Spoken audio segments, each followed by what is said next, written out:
அனைவருக்கும் வணக்கம். வணக்கம்.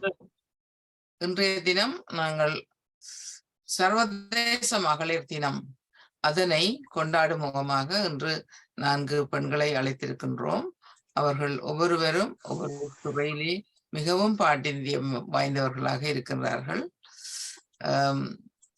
முதலாவதாக நாங்கள் அறிமுகப்படுத்த இருப்பது சக்தி பிறக்குது என்ற பெயரை நாங்கள் சூட்டிவிட்டோம் அவருக்கு. ஏனென்றால் சக்தி பிறக்குது என்பது நான் நினைக்கிறேன் 86ஆம் ஆண்டு மட்டிலே மௌனகுரு, சாந்தா பொன்னுத்துரை ஆகிய இருவரும் இணைந்து யாழ் பல்கலைக்கழகத்திலே இந்த பெண்களுடைய கஷ்டங்களை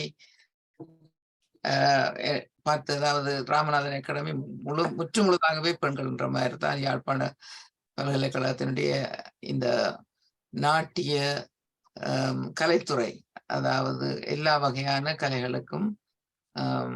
கலைகளும் அங்கு படிப்பிக்கப்பட்டது. அப்பொழுதுதான் அது தொடங்கி கொஞ்ச காலம்தான். அப்ப அந்த இடத்திலே மாலினியினுடைய பங்கு மிகப்பெரிய பங்காக இருந்தது. சக்தி புறக்கின்ற உரலையும் உலக்கையும் கொண்டு வந்து கூட அங்க இடிச்சவன். அந்த உரலும் உலக்கையும் இடிச்சு கொண்டு நிக்காமல் எங்களுக்கு சக்தி இதுகள்ல இருந்த எல்லா வகையான விஷயங்களை நாங்கள் செய்து கொண்டிருக்கிறோம். உங்களுக்கு சக்தி இருக்குதானே, அந்த சக்தியை நாங்கள் நன்றாக ஓங்க வைத்து எங்களை வளர்க்க வேண்டும் என்றதான் அந்த நாட்டிய நாடகத்தினுடைய ஒரு அங்கமாக இருந்தது. ஏராளமான பெண்கள் அதிலே பங்கு பெற்றினார்கள். மிக அருமையான ஒரு நாடகம். மாலினி என்னுடைய ஒரு மாணவியும் கூட. நான் அவர்களுக்கு சென்று அங்கே தமிழ் கற்பித்தேன். அவர் இங்கும் பல நிகழ்ச்சிகளிலே பங்கு பெற்றுகிறார். உங்களுக்கு எல்லோருக்கும் தெரியும். அவருடைய நடனம் பார்த்து கொண்டே இருக்கலாம். உலகத்துக்கு ஒரு மிக அற்புதமாக இருக்கும், மிக வித்தியாசமாக இருக்கும். மற்ற தமிழ்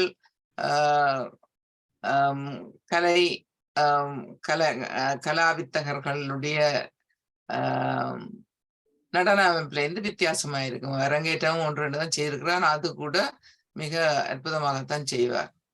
அவர் பெண்கள் இந்த அரங்காடல்லே இப்பொழுது தொடர்ந்து நடித்து கொண்டும் வருபவர். அதில் இருந்தும் பல முன்னேற்றமான நிகழ்வுகளை அடிப்படையாக வைத்து நடக்கும் ஒரு அரங்காடல். அதிலே அவருடைய பங்கு மிக முக்கியமாக இருக்கின்றது.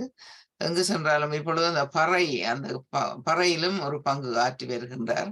அப்ப அவருடைய பேச்சை நாங்கள் முதலில் கேட்போம். அதற்கு அடுத்ததாக எங்களுக்கு பேச இருப்பவர் ஜுவனிதா நாதன். அவர் நேரத்துக்கு வந்தா அவர் அடுத்ததாக பேசுவார்.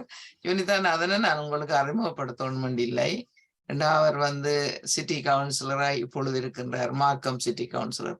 எவ்வளவோ கஷ்டங்களை அனுபவித்தவர். வசந்தம் என்ற நிறுவனத்திலே முதலில் போதைகளுக்கு அடிமையானவர்களுக்கான கவுன்சிலிங் குரூப்புகள் செய்தோம், கவுன்சிலிங் செய்தோம். அதிலே ஒரு சைக்காலஜி ஒரு பாடமாக எடுத்தவர். அதனாலே அது செய்தார். அவரை பற்றி நான் பெரிதாக சொல்ல தேவையில்லை. உங்கள் எல்லோருக்கும் அவரை தெரியும்.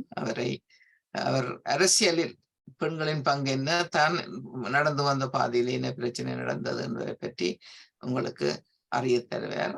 அதற்கு அடுத்ததாக நாங்கள் பார்க்க இருப்பவர் எங்களுடைய கார்த்திகா பார்த்திபன். அவர் ஒரு வளர்ந்து வரும் ஒரு இளம் கலைஞர். அவருடைய பங்களிப்பும் அரங்காடலே இப்பொழுது நிகழ்ந்து கொண்டிருக்கிறதை நாங்கள் பார்த்திருக்கின்றோம். அவரும் தனியாக இந்த பரதநாட்டியம் என்பது உண்மையா ஒரு எல்லோரும் நினைத்துக் கொள்வது இது ஒரு கிளாசிக்கல் டான்ஸ். இது செவ்விய ஒரு நடனம். அது சாதாரணமான மக்களுடைய பண்பாட்டுக்குள்ளால வெளியால நிற்கிற ஒரு விடயம். ஏனென்றால் அதை முந்தின காலத்திலே அதை படித்தவர்கள் அதை பழகி ஆடுபவர்கள் எல்லாம் பெரிய இடத்து பெண்களாகத்தான் இருந்திருக்கிறார்கள், பணம் படைத்தவர்கள் அப்படி. ஆனா அதனுடைய வரலாறு நாங்க பார்க்கும் பொழுது அது அப்படி அல்ல. அதுக்கு முன்னர் சாதாரண மக்களால் ஆடப்பட்டது. மாதவி கூட ஆடினார் என்ன. ஆகவே அந்த விடயத்திலே கார்த்திகா மிகவும் முன்னணியிலே முன்னேற்ற பாதையை நோக்கி போய்கொண்டிருக்கிறார். அவர் பல நிறுவனங்களோடு எல்லாம் தொடர்புகள் வைத்திருக்கின்றார். தனியாக பரதநாட்டியம் மட்டுமல்ல, எங்களுக்கு எல்லா கலைகளுடைய அறிவும் தேவை என்பதிலே அவர் மிக அக்கறையாக இருக்கின்றார். இப்பொழுது PhD பட்டத்துக்கும் அதாவது அதை எழுதி கொண்டிருக்கின்ற அந்த நிலைமைக்கு சென்றிருக்கின்றார். அதாவது கோர்ஸ் எல்லாம் எடுத்து இப்பொழுது ஒரு நூலை எழுதி கொண்டிருக்கிறார். எங்களுடைய கலைகளான நாட்டுப்புற கலைகள் அவற்றை அவர் உள்வாங்கி அந்த கலைகளிலே என்ன எவ்வளவு தூரத்துக்கு நாங்கள் எங்களுடைய சமூகம் அந்த கலைகளிலே எவ்வளவு தூரத்துக்கு நாங்கள் இணைந்திருக்கின்றோம். அதாவது அந்த கலைகள்லாம் ஆரம்ப காலத்து கலைகள், அதுல இருந்துதான் பரதநாட்டியம் பிறந்தது. ஆகவே அந்த துறையிலே அவர் தன்னை வெகுவாக ஈடுபடுத்தி அவருடைய நடனங்களும் மிக வித்தியாசமாகவும் சிறப்பாகவும் இருக்கும். அதுக்கு அடுத்ததாக நாங்கள் அறிமுகம் செய்பவர் கவிதா செந்தில். கவிதா செந்திலை பலரும் அறிவீர்கள். அவர் ஒரு ராயல் பேங்க்லே ஒரு பெரிய ஒரு பதவியை வகித்து கொண்டிருக்கின்றார். அவர் இப்ப எத்தனையோ காலமாக இந்த பெண்களுக்கான ஒரு இயக்கம், பெண்கள் சாதாரணமாக சும்மா இருக்கக்கூடாது, நாங்கள் எங்களுக்குள்ளேயே பல விடயங்களை சிந்திக்கணும், ஆலோசிக்கணும் போன்ற விடயங்களிலே மிக அக்கறை காட்டி மாதம் ஒரு முறை அவர்கள் கூட்டம் கூடி எல்லா பெண்களையும் வரவழைத்து வித்தியாசமான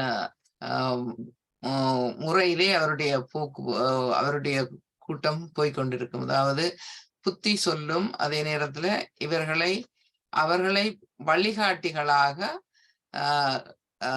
கொள்ளக்கூடிய அந்த பெண்களை எடுத்து ஒரு கூட்டம் பெண்களை மாதம் மாதம் அவர் அதற்கு உரிய சில விடயங்களை செய்து கொண்டு வருகின்றார்.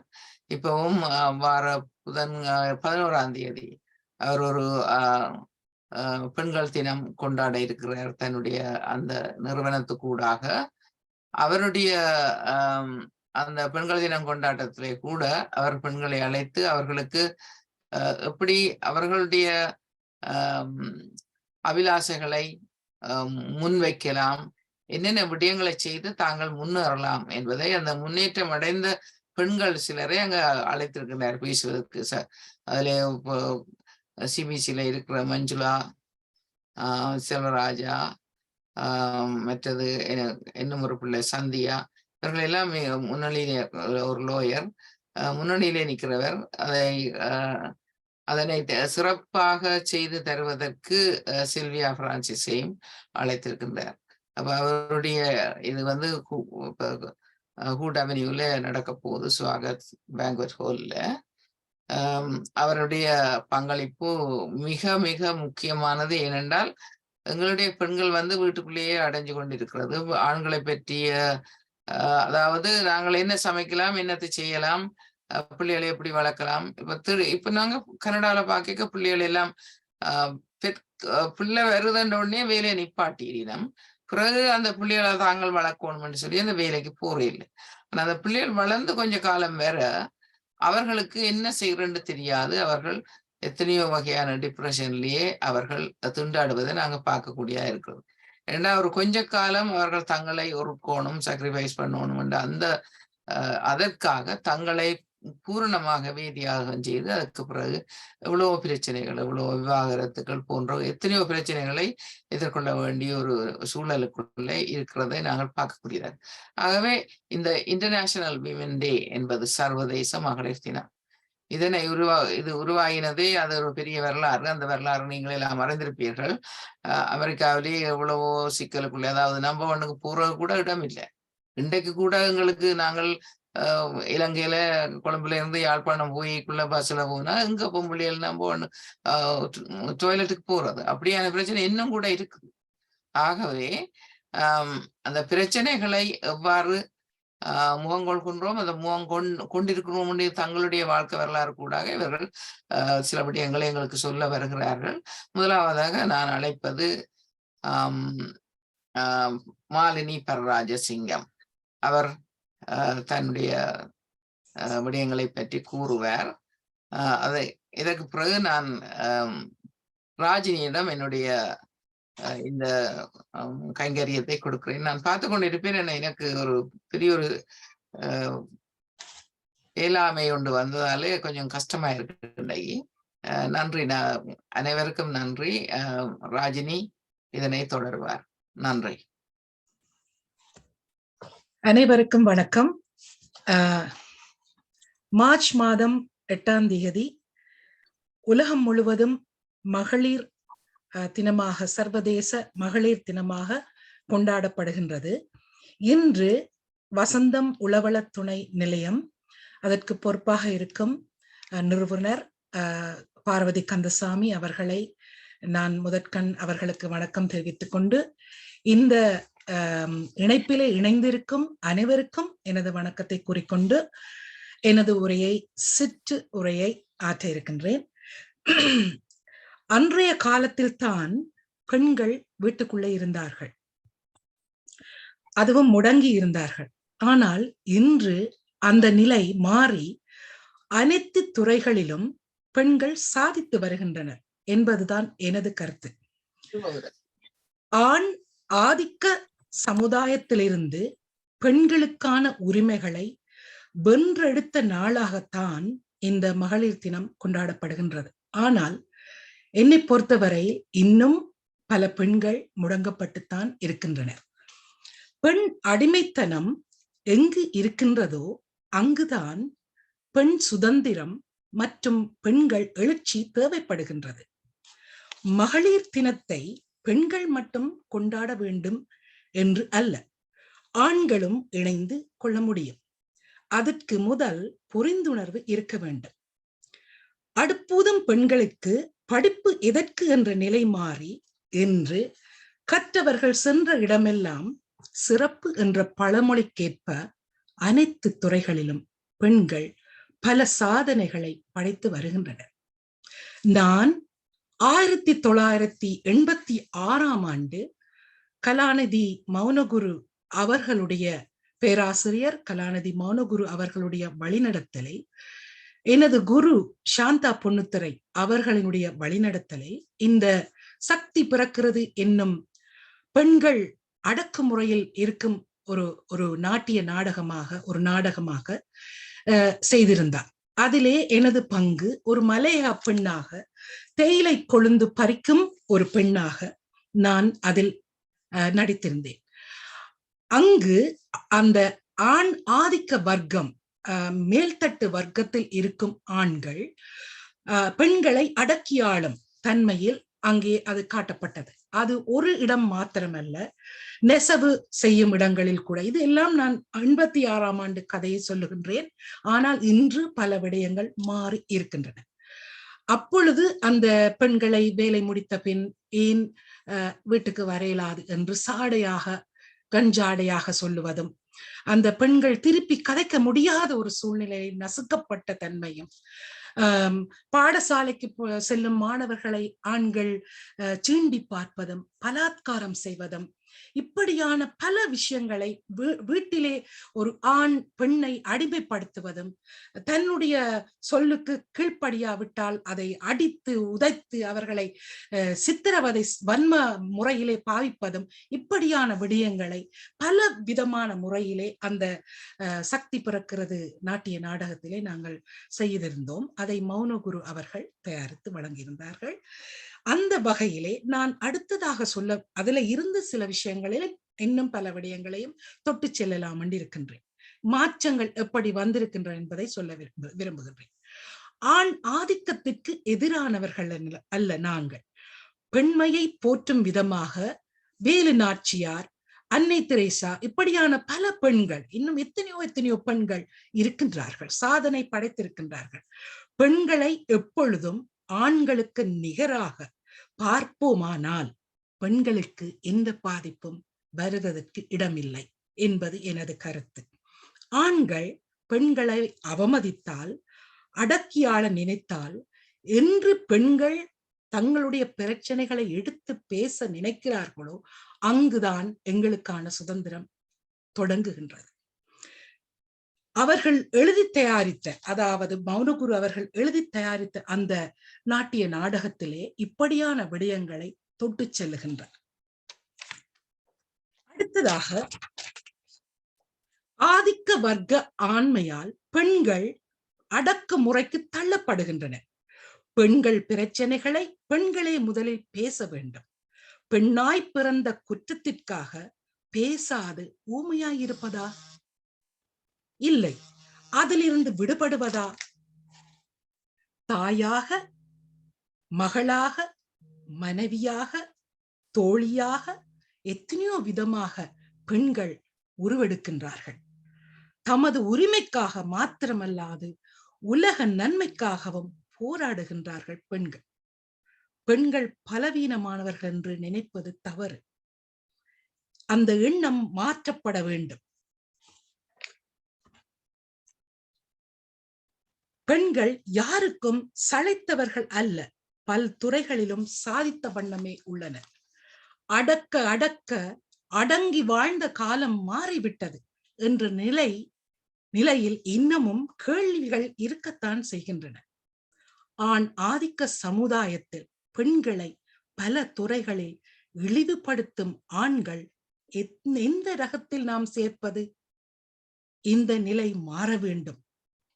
அடக்கி ஒடுக்கும் நிலை மாறி பெண்களும் ஆண்களும் புரிந்துணர்வோடு ஆரோக்கியமான ஒரு சமூகத்தை உருவாக்க வேண்டும். அதற்காகத்தான் நாங்கள் குரல் கொடுக்கின்றோம். எத்தனையோ விதமான முன்னெடுப்புகளை பெண்கள் எடுத்திருக்கின்றார்கள். பெண்களை வெறும் ஒரு போதைப் பொருளுக்காகவோ அல்லது ஒரு பாவையாகவோ வழிநடத்தாது அவர்களுக்கான உணர்வுகளுக்கு மதிப்பளிக்க வேண்டும். பாலியல் பலாத்காரம், பல்விதமான வன்முறைகள், இராணுவத்தினால் பாலியல் வன்முறை, ஆண் ஆதிக்கத்தினால் அடக்குமுறை, இப்படியான இடங்களிலே பெண்கள் பேச வேண்டும். தங்களுக்குள்ளே அதை மனதுக்குள்ளே போட்டு முடங்கி இருக்காது. அவர்கள் என்று தமது வாய் திறந்து இதற்கான ஒரு வழியை தேடுகின்றார்களோ அன்றுதான் அவர்களுக்கான விடுதலை கிடைக்கும். சகல தடைகளை ஒடுக்கும் சகல தடைகளை உடைக்க பெண்களே முதலில் முன்வர வேண்டும்.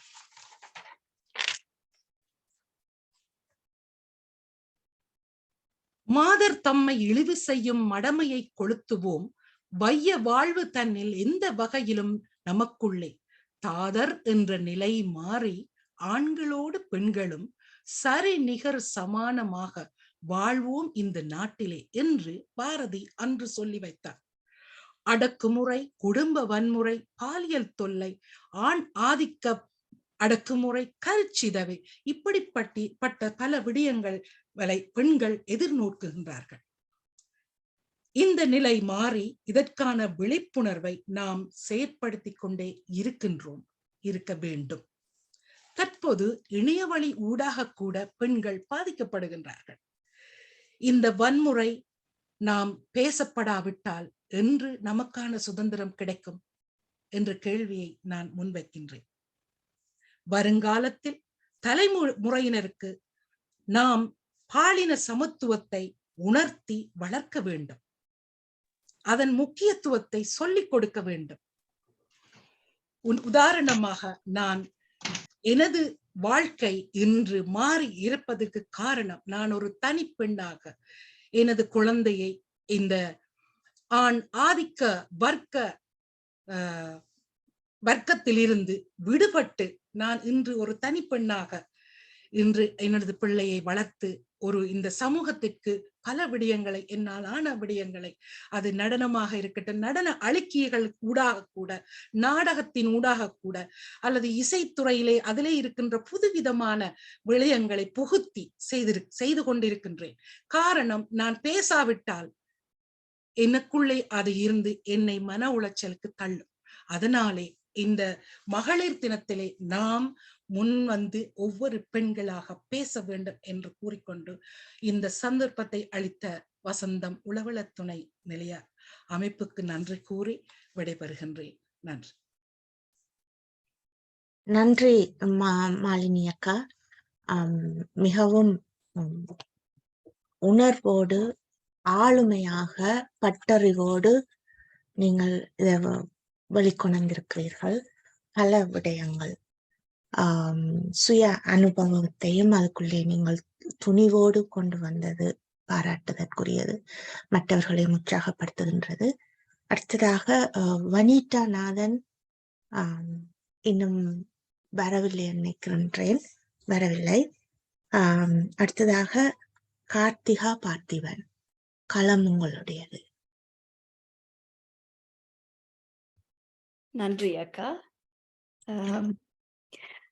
நான் ஆரம்பிக்க முதல் அந்த வீடியோ நீங்க போடுறீங்களா இல்ல நான் போடட்டா அக்கா? ஜெயந்தி, நான் போடுறேன். சரி.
துன்பமும் மாறும், இன்னல்கள்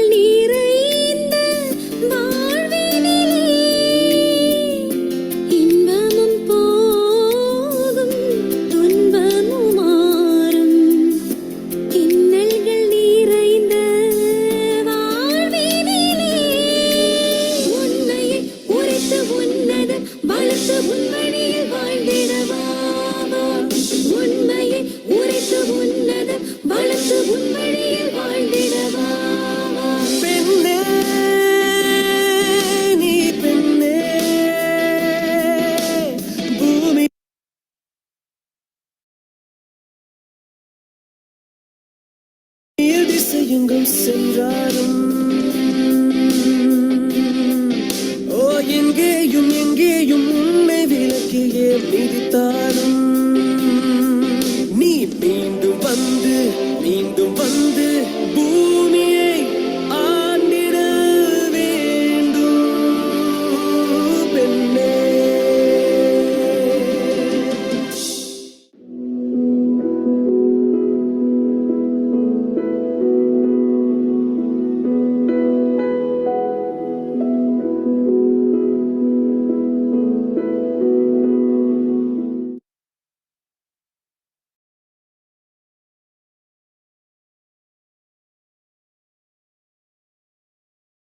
நன்றி.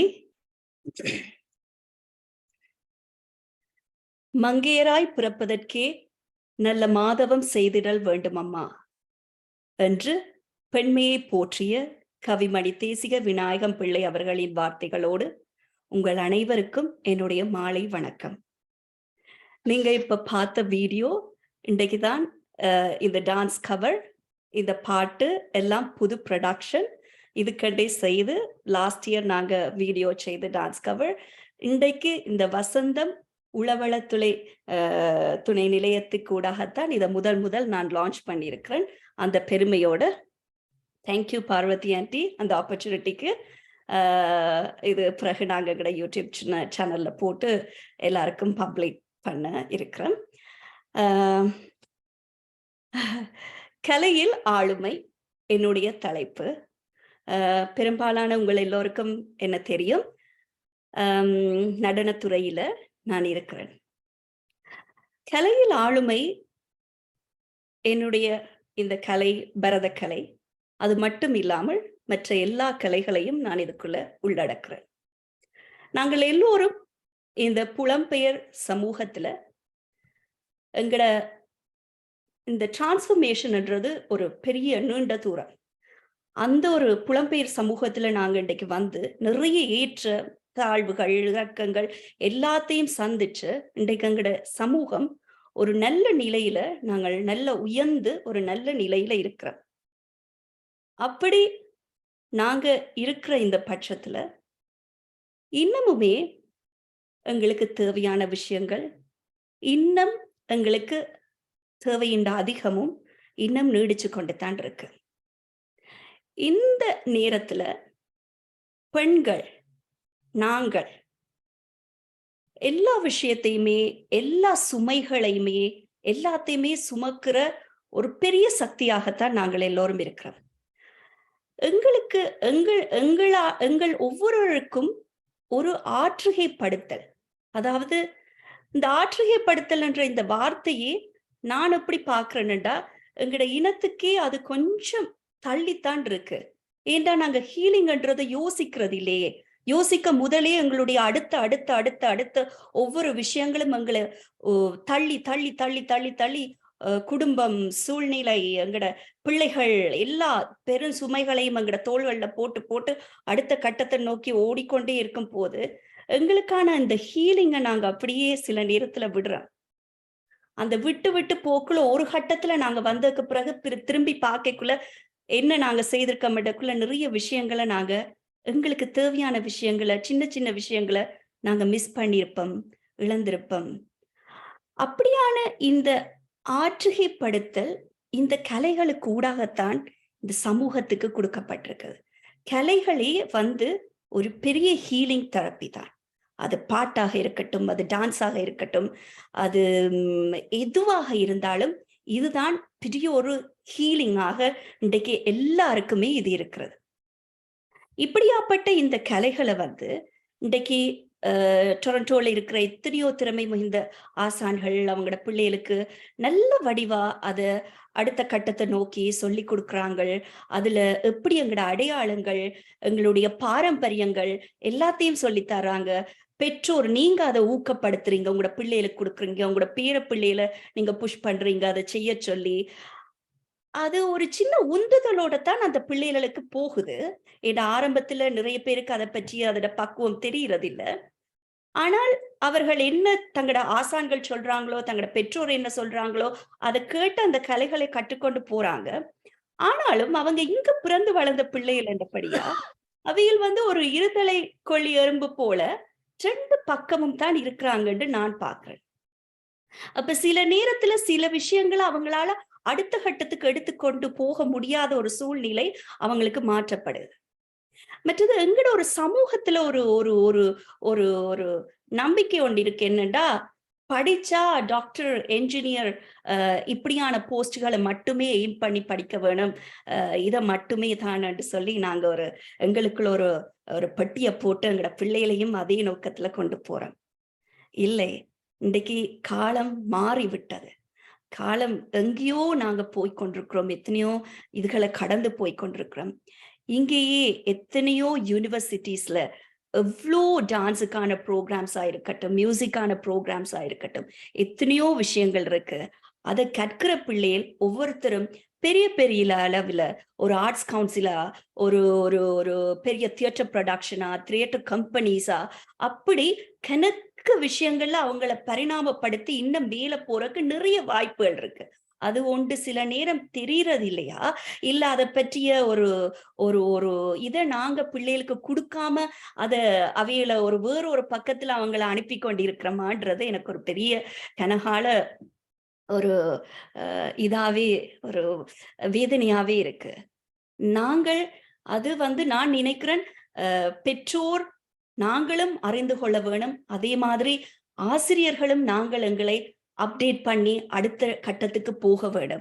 பிள்ளைகளுக்கு அந்த வழிகாட்டுதலை நாங்கள் கொடுக்க வேணும். அரங்கேற்றம் செஞ்சோன்னு எத்தனையோ பிள்ளைகள் அங்கால என்ன அந்த டான்ஸ்ன்ற இதையே விட்டுடுறாங்க. அதுக்கப்புறம் அடுத்த கட்டம் என்னன்றதே தெரியாம போயிடுது நிறைய பேருக்கு. எத்தனை பேர் எடுத்து அதை செய்து கொண்டிருக்காங்க? வெகு சிலர் மட்டுமே அதை அடுத்த கட்டத்துக்கு எடுத்து ஒரு ப்ரொஃபஷனலாவோ இல்ல செகண்ட் கரியராகவோ அதை எடுத்து செய்து கொண்டிருக்காங்க. நான் ரீசெண்டா ஒரு இந்தியன் கம்யூனிட்டியோட ஒரு பிள்ளைகள ஒரு பேனலிஸ்டாக போனான், செகண்ட் கரியர் பேனலிஸ்டா.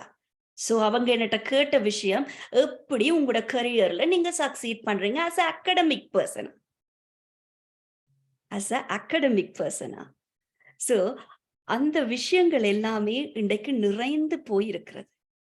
நிறைய விஷயங்கள்ட தேடல்கள் இருக்கு. மற்றது இந்த மாதிரி ஒரு நாட்டுல இவ்வளவு வளங்கள் சூழ்ந்த, இவ்வளவு ரிசோர்சஸ் இருக்கிற இந்த நாட்டுல எங்கட பிள்ளையில நாங்க ஊக்குவிக்காம வேற எங்க போய் அவங்களால அதை சாதிக்க முடியும்?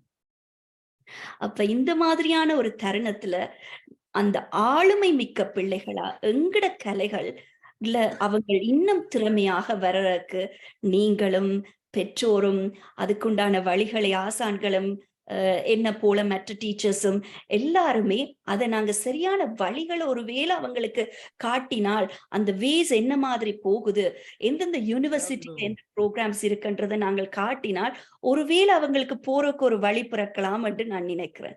எல்லாம் தெரிந்துதான் இருக்கு. ஒரு சின்ன சப்போர்ட் தான் அவங்களுக்கு தேவைப்படுது. அது ஒரு முக்கியமான விஷயம். இந்த இடத்துல நான் பகிர வேணும் என்று நினைச்சேன். அதை நான் இந்த நேரத்துல பகிர்றேன்.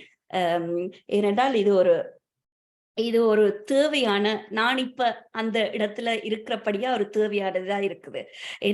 என்னுடைய PhD ஆய்வு ஒன்று அந்த ஆய்வு மட்டும் இல்லாமல் நிறைய ஜேர்னல்ஸ்களுக்கு நாங்கள் எழுதும் போது எங்கட எழுத்து எங்கட தேடல்கள் எல்லாம் அதிகமாகும் போதுதான் இவ்வளவு இன்னும் விஷயங்கள் நாங்க அறியாம இருக்கிறோமான்னு நானே அறிஞ்சு என்னையே நான் யோசிச்சு பாக்குறேன். அப்ப எங்களால இவ்வளவு தூரம் போக முடியுதுண்டா, இங்கேயே பிறந்து வளர்ந்து வார பிள்ளைகள் இவ்வளவு திறமையோட வர்றவங்களுக்கு எவ்வளவு தூரம் போகலாம். அந்த ஒரு ஆளுமையோட கலைகள்ல மட்டும். ஏண்டா சில நேரத்துல சிலர் நினைக்கிறது, டான்ஸ் தானே, பாட்டு தானே, அது ஏன் அது அந்த ஒரு குறிப்பிட்ட ஒரு கொஞ்ச நாளைக்கு தான், அதுக்கு பிறகு அவட ப்ரொஃபஷன் அவ பார்க்க வேணும். அவட எல்லா பெற்றோருமே ஒரு பிள்ளை மார்க்ஸ் குறைய எடுத்துட்டு இருந்தா முதல்ல கட் பண்ற சப்ஜெக்ட் அது டான்ஸ் தான் இல்ல மியூசிக் தான். அதுலதான் ஃபர்ஸ்ட் கை வைப்பின. டீச்சர் அவ வரமாட்டா, டான்ஸுக்கு டீச்சர் இதுக்கு வரமாட்டா, இதுலதான் வைப்பாங்க. இல்ல, நீங்க அங்கதான் தவறு இழைக்கிறீங்க. ஏண்டா கோ-கரிக்குலர் ஆக்டிவிட்டிஸ் ஒரு பிள்ளைக்கு மிக மிக மிக மிக முக்கியமான ஒன்று. உங்களோட பிள்ளைய எப்படி நீங்க முழுமையான ஒரு பரிணாம வளர்ச்சியில ஒரு பிள்ளை வளர வேணுமெண்டா அந்த பிள்ளைக்கு இத்தனை விஷயங்களும் இருக்க வேணும். அப்பதான் அவ மல்டி டாஸ்க் அடுத்த யூனிவர்சிட்டிக்கோ இல்ல அவட ஒரு சமூகத்துக்கு போக்கலாம் அந்த மல்டி டாஸ்க ஹேண்டில் பண்றதுக்குரிய எல்லா பக்குவமும் வரும். என்னுடைய பிரின்சிபல் ரெவரன்ஸ் சிஸ்டர் த்ரேஸ் ராணி திருகோணமலையில என்ற பிரின்சிபல் ஒரே சொல்லுவா, ஒரு படம் ஒன்று கீறி காட்டுவா. ஒரு பெரிய தலை, ஒரு குட்டி கை கால், ஒரு குட்டி உடம்பு, ஒரு கோடு. அவ சொல்லுவா, எக்ஸ்ட்ரா கரிக்குலர்ஸுக்கு போகாத பிள்ளைகள வளர்ச்சி இப்படித்தான் இருக்கும். சின்ன கைகள், சின்ன கால்கள், சின்ன உடம்பு, தலை மட்டும் வீங்குது. ஏனண்டா அது மட்டும் படிப்பு வீங்கி கொண்டே போகுது பெருசா. சோ ஒரு முழுமையான ஒரு வளர்ச்சி வர வேணுமெண்டா இந்த கலைகள் இதுகள் இந்த எக்ஸ்ட்ரா கரிக்குலர் மிக முக்கியம். அதையே ஒரு பிள்ளை சீரியஸா எடுத்து படிக்குதண்டா அதை அடுத்த கட்டத்துக்கு ஒரு அகாடமிக்கா ஆக்கி அவ இன்னொரு லெவலுக்கு கூட்டி கொண்டு போறது எங்களுடைய சமூகத்தின் ஒரு மிக பெரிய பொறுப்பு. கலை மட்டுமே எங்களுக்கான ஒரு பெரிய சொத்து.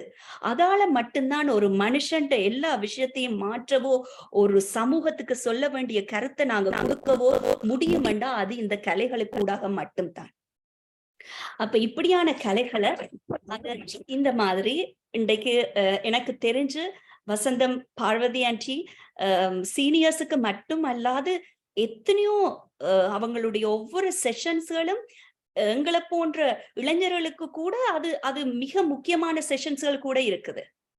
இந்த கோவிட் இந்த நோய் தொற்று காலம் வந்தது போது அது எங்கட எல்லாத்துண்ட ஒரு இதையுமே ஒரு எல்லையற்ற ஒரு நிறைய விடயங்கள்ல ஒரு பெரிய பிரேக். எல்லாரும் ஒரு இணையத்துக்குள்ள ஒன்று கூடி எத்தனையோ எங்கட விஷயங்களையும் எங்கட நாலேஜ் ஷேரிங்கையும் செய்யறதுக்குரிய ஒரு பெரிய ஒரு விடயம் வந்தது. அந்த மாதிரி இந்த விஷயங்கள் எங்களுக்கு அதுக்கு சொருகரி இருக்குது வேண்டி கொண்டு வந்தேன். சாரி, யாரோ கதைக்கிறீங்க. இப்படியான பல நாங்கள் எங்கட கம்யூனிட்டிக்கு கொடுக்க வேண்டியதை நாங்கள் எங்கட பிள்ளைகளுக்கு கொடுக்கலாம். புது விஷயங்களை நாங்க செய்து இப்படியான செஷன்களுக்கு கூடாக அவைகளுக்கு நிறைய அந்த வழிகாட்டுதலை நாங்கள் கொடுக்கலாம்ன்றது என்னுடைய ஒரு கருத்து. எப்பயுமே ஒரு டிரான்ஸ்ஃபர்மேஷன் நடக்கும் போது அதுல பாதிக்கப்படுகிறவர்கள் பெண்கள் தான் முதல்ல. அது பெண்களா, இளம் யுவதிகளா, சிறுமியர்களா, இவர்களோட பாதிப்பு தான் கூடவா இருக்கு. ஏனென்றா எங்களுக்கு தான் சுமை அதிகம். குடும்ப சுமையா இருக்கட்டும், பிள்ளைகள் என்ற சுமையா இருக்கட்டும், எல்லா சுமையும் எங்களுக்கு தான் அதிகம். அப்படி சுமை அதிகத்தையும் சுமந்து கொண்டு இருக்கிற நாங்கள் எங்களுக்கான தருணங்களையும் நாங்க தேட வேண்டும். அந்த ஹீலிங்கை உருவாக்க வேண்டும். இப்படியான பல கலைகள் உங்களுக்காகவே இதுக்காகவே வடிவமைக்கப்பட்டு அதை உங்களை ஆற்றுகைப்படுத்துவதற்கு எல்லாவற்றுக்குமே மிக மிக முக்கியமான ஒன்றா இருக்கு. ஏன்னா நான் ஒரு டான்ஸ் பரதநாட்டிய டீச்சரா இருந்தாலும் டான்ஸ் தெரப்பி என்ற ஒரு தெரப்பி ப்ரோக்ராம் செய்யறேன். அது கூடாக வசந்தம் சீனியர்ஸுக்காக நான் ஒர்க் பண்ணியிருக்கிறேன்.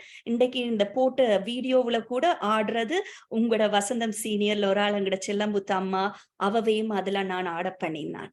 நான் அப்ப பாக்குறேன், நான் அந்த சீனியர்ஸ் நான் அந்த செஷன்கள் செய்யும் போது எவ்வளவு சந்தோஷமாகிறது. அவங்க எப்படி அவங்களோட மனநிலையின் மாற்றம் ஏண்டா அது எல்லாத்தாலையும் கிடைக்காது. அந்த விஷயம் நீங்க எவ்வளவு பெரிய பணத்தை கொட்டி சில செஷன்கள் நீங்க போனாலும் டாக்டர்ஸோட போய் கதைச்சாலும் இந்த மாதிரி சின்ன விஷயங்கள் உங்களோட உள்ளத்துக்கு, உங்களோட மனதுக்கு, உங்களோட உடலுக்கு எல்லாத்துக்குமே அது ஒரு மிகப்பெரிய ஒரு ஹீலிங் ப்ராசஸ் தான். எனவே இந்த துறையில், என்னுடைய துறையில் பாத்தீங்களா இன்றைக்கு அதுக்கு ஒரு பெரிய பரதநாட்டியத்துக்கு ஒரு புது வடிவத்தை கொடுத்தவாண்டா அது மிகப்பெரிய பெண் ஆளுமை ருக்மணி தேவி அருண்டேல் அவர்கள், எங்களுடைய கலாஷேத்ராவின் நிறுவனர். அந்த கலாஷேத்ராவில் தான் நானும் கற்று வந்தேன். அதே போல் எங்களுடைய தாயகத்தை எடுத்துக்கொண்டீங்கடா, முதல் கலாஷேத்ரா போய் படித்து 1950ஆம் ஆண்டு கமலா ப்ரூடி ஜான் பிள்ளை அவர்கள் தான் அந்த நடனத்தை கற்று ஒரு அகடமிக்கா உள்ளுக்குள்ள வந்து பிறகு கலாலயத்துல ஒரு 1950 80 வரைக்கும் அவங்களோட சேவையை செய்து அதன் பிற்பாடு சாந்தினி சிவனேசன் டீச்சரா இருக்கட்டும் மற்ற ஒவ்வொரு ஜாம்பவான்களும் அதுக்கு பிறகு வந்து அந்த வழி நடத்துதலை செய்தார்கள் அந்த கலையில். அதே போல் இன்றைக்கு வரைக்கும் எத்தனையோ பேர் இந்த துறையில் பல ஆய்வுகளை நிகழ்த்தி பல வடிவங்களை செய்து எத்தனையோ பேர் முன்னுக்கு வந்து கொண்டிருக்காங்க. அதுல ஒரு குறிப்பிட்ட ஒரு ஆளை நான் சொல்லணும். கொழும்புல இருக்கிற நடன ஆசான் மூத்த ஆசான் நிர்மலா ஜான் அவர்கள். அவங்க இப்ப ரீசென்ட்லி அவங்களோட டாக்டர் பட்டத்தை பெற்றிருக்கிறாங்க. மோஸ்ட் ஆஃப் த எங்களோட தாயத்துல இருக்கிற ஆசான்கள் எல்லோரும் இந்தியாவை நோக்கித்தான் போய் டாக்டர் பட்டத்துக்காக போறது. ஆனா டீச்சர் ஒரு சிங்கள ஒரு பல்கலைக்கழகத்துல விஷுவல் பெர்ஃபார்மிங் ஆர்ட்ஸ்ல தந்த டாக்டர் பட்டத்தை முடித்திருக்கிறார். அது பெரிய ஒரு தைரியம் அதுக்கு வேணும். அதனால நான் இப்படியான ஆளுமையாக எங்கட சமூகம் எங்கட பெண்கள் ஒவ்வொருத்தரும் இந்த துறையில அகடமிக்காக உருவாகி வர வேணும்ன்றது எனக்கு ஒரு பெரிய என்னுடைய தாகம். என் பிள்ளைகளுக்கு என்னுடைய நடனமானவர்களுக்கு நான் போற இடமெல்லாம் நான் எத்தனையோ பயிற்சி பட்டறைகள் நடத்தி கொண்டிருக்கிறேன். ஒவ்வொருத்தருக்கும் சொல்வது குதிரைக்கு கடிவாளம் கட்டின போல இப்படி பார்க்காதீங்க, ரெண்டையும் எடுத்துட்டு பாருங்க. There is beautiful big things and opportunities are there. நீங்கள் தான் அதை ஒவ்வொன்றையும் சரியாக உங்களுக்குரியதை தெரிவு செய்து போவதற்கு எத்தனையோ தளங்கள் இன்றைக்கு இருக்கிறது. எனவே இந்த நேரத்தில் இப்படி ஒரு தருணத்தை எனக்கு தந்ததுக்காக பார்வதி ஆண்டிக்கு நன்றி கூறுவதோடு கடைசியாக ஒரு வார்த்தை, ஏட்டையும் பெண்கள் தொடுவது தீதென்று எண்ணியவர் மாய்ந்து விட்டார், வீட்டிற்குள்ளே பெண்ணை பூட்டி வைக்கும் விந்தை மனிதர் தலை கவிழ்ந்தார், 8 மறைவினில் ஆணுக்கிங்கே பெண் இளைப்பிள்ளை காண், ஆணும் பெண்ணும் நிகரெனக் கொண்டாள், அறிவில் ஓங்கி இவ்வையம் தலைக்கும், போற்றி போற்றி இப்புதுமை பெண் ஒளி வாழி பல்லாண்டு இங்கே என்று. இந்த பாரதியின் வரிகளோடு எங்களுடைய பெண்கள் கலையிலும் ஆளுமையாக மென்மேலும் வளர்ந்து வர வேண்டும் என்று வாழ்த்து கூறி விடைபெறுகின்றேன். நன்றி. நன்றி கார்த்திகா பார்த்திபன். இது ஒரு என்னை பொறுத்த வரைக்கும் ஒரு எல்லோருடைய ஒரு அறியாமையையும் அகற்றுகின்ற ஒரு விடயமாக, ஐஸ் பிரேக்கிங், அதாவது நம்பிக்கையை உடைத்தெறிகின்ற, தப்பான நம்பிக்கையை உடைத்தெறிகின்ற வகையிலே பரந்த பார்வையோடு கலையில் ஆளுமை என்ற தலைப்பிலே இந்த கலை கூடாக ஆற்றுப்படுத்தல், உள வள ஆற்றுப்படுத்தல், அதுவும் எங்களுடைய சமூகம் போரின் வடுக்களை சுமந்து வந்திருக்கின்ற போது அது 7 சந்ததிக்கும் அந்த போஸ்ட் ட்ராமேட்டிக் ஸ்ட்ரெஸ் டிஸார்டர் போய்கொண்டே இருக்கின்றது. அது பல பாதிப்புகளை கொண்டு வருகின்றது. அந்த வகையிலே தனிய படிப்பு என்கின்ற அந்த சொல்லப்படுகின்ற தனிய விடயங்கள் மட்டுமில்லாம இந்த விடயங்களுக்குள்ளாலேயும் நாங்கள் எவ்வாறு முன்னேறலாம், அது கல்வி ரீதியிலும் தொழில் ரீதியிலும் உள நல வகையிலும் எப்படி எங்களை ஆற்றுப்படுத்தும் என்பதை கொண்டு வந்திருக்கிறீர்கள். மிகவும் நன்றி. பல உதாரணங்களையும் கொண்டு வந்தீர்கள். நன்றி. நிச்சயமாக இது எல்லோருக்கும் ஒரு சிந்தனையை தூண்டுகின்ற விஷயமாக இருக்கும். அடுத்ததாக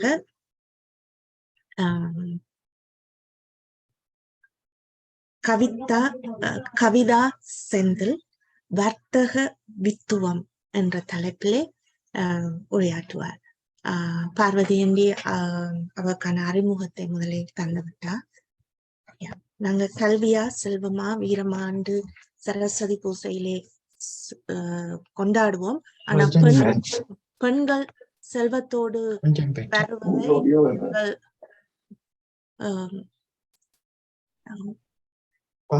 ஊக்குவிப்பதில்லை. ஆனால் இங்கே பெண்களுடைய தொழில் மேம்பாடு பற்றி, வர்த்தக வித்துவம் பற்றி கதைப்பதற்காக கவிதா களம் உங்களுடையது.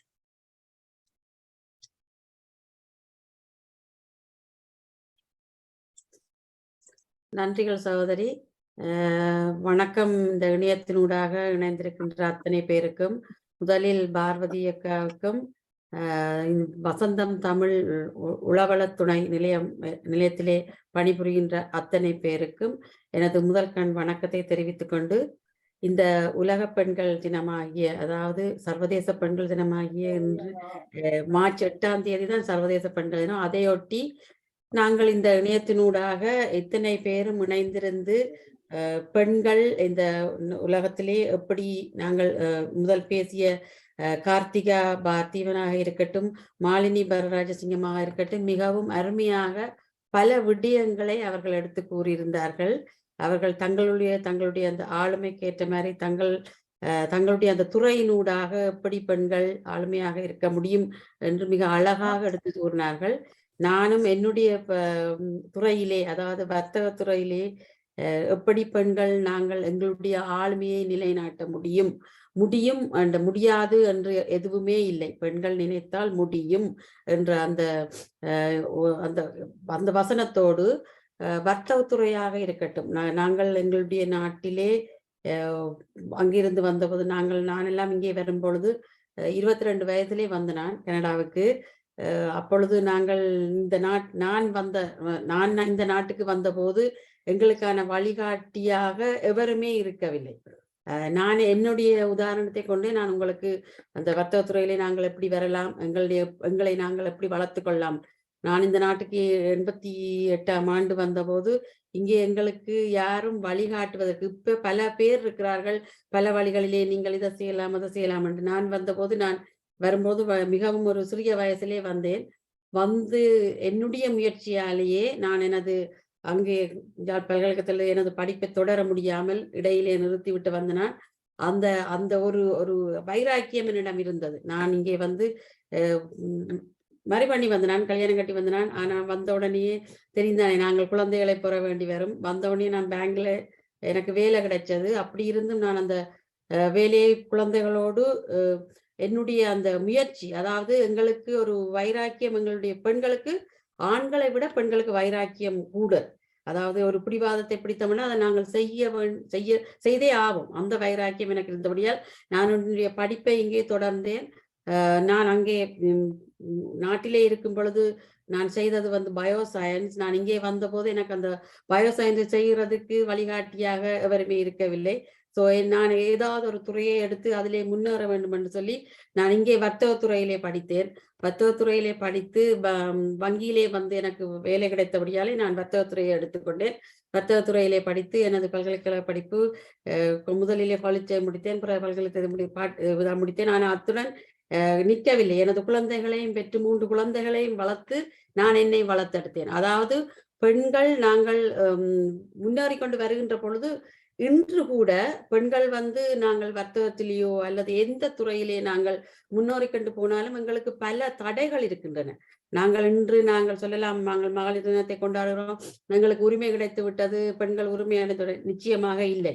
இன்று வரைக்கும் நாங்கள் 21ஆம் நூற்றாண்டை கடந்து சென்று கொண்டு இருக்கின்ற பொழுதும் இன்னுமே நாங்கள் பல துறைகளிலே பெண்கள் முன்னேற வேண்டும் என்று நினைத்தாலும் அங்கே தடைகள் எங்களுக்கு ஆண்களாலே இருந்து கொண்டேதான் இருக்கின்றது.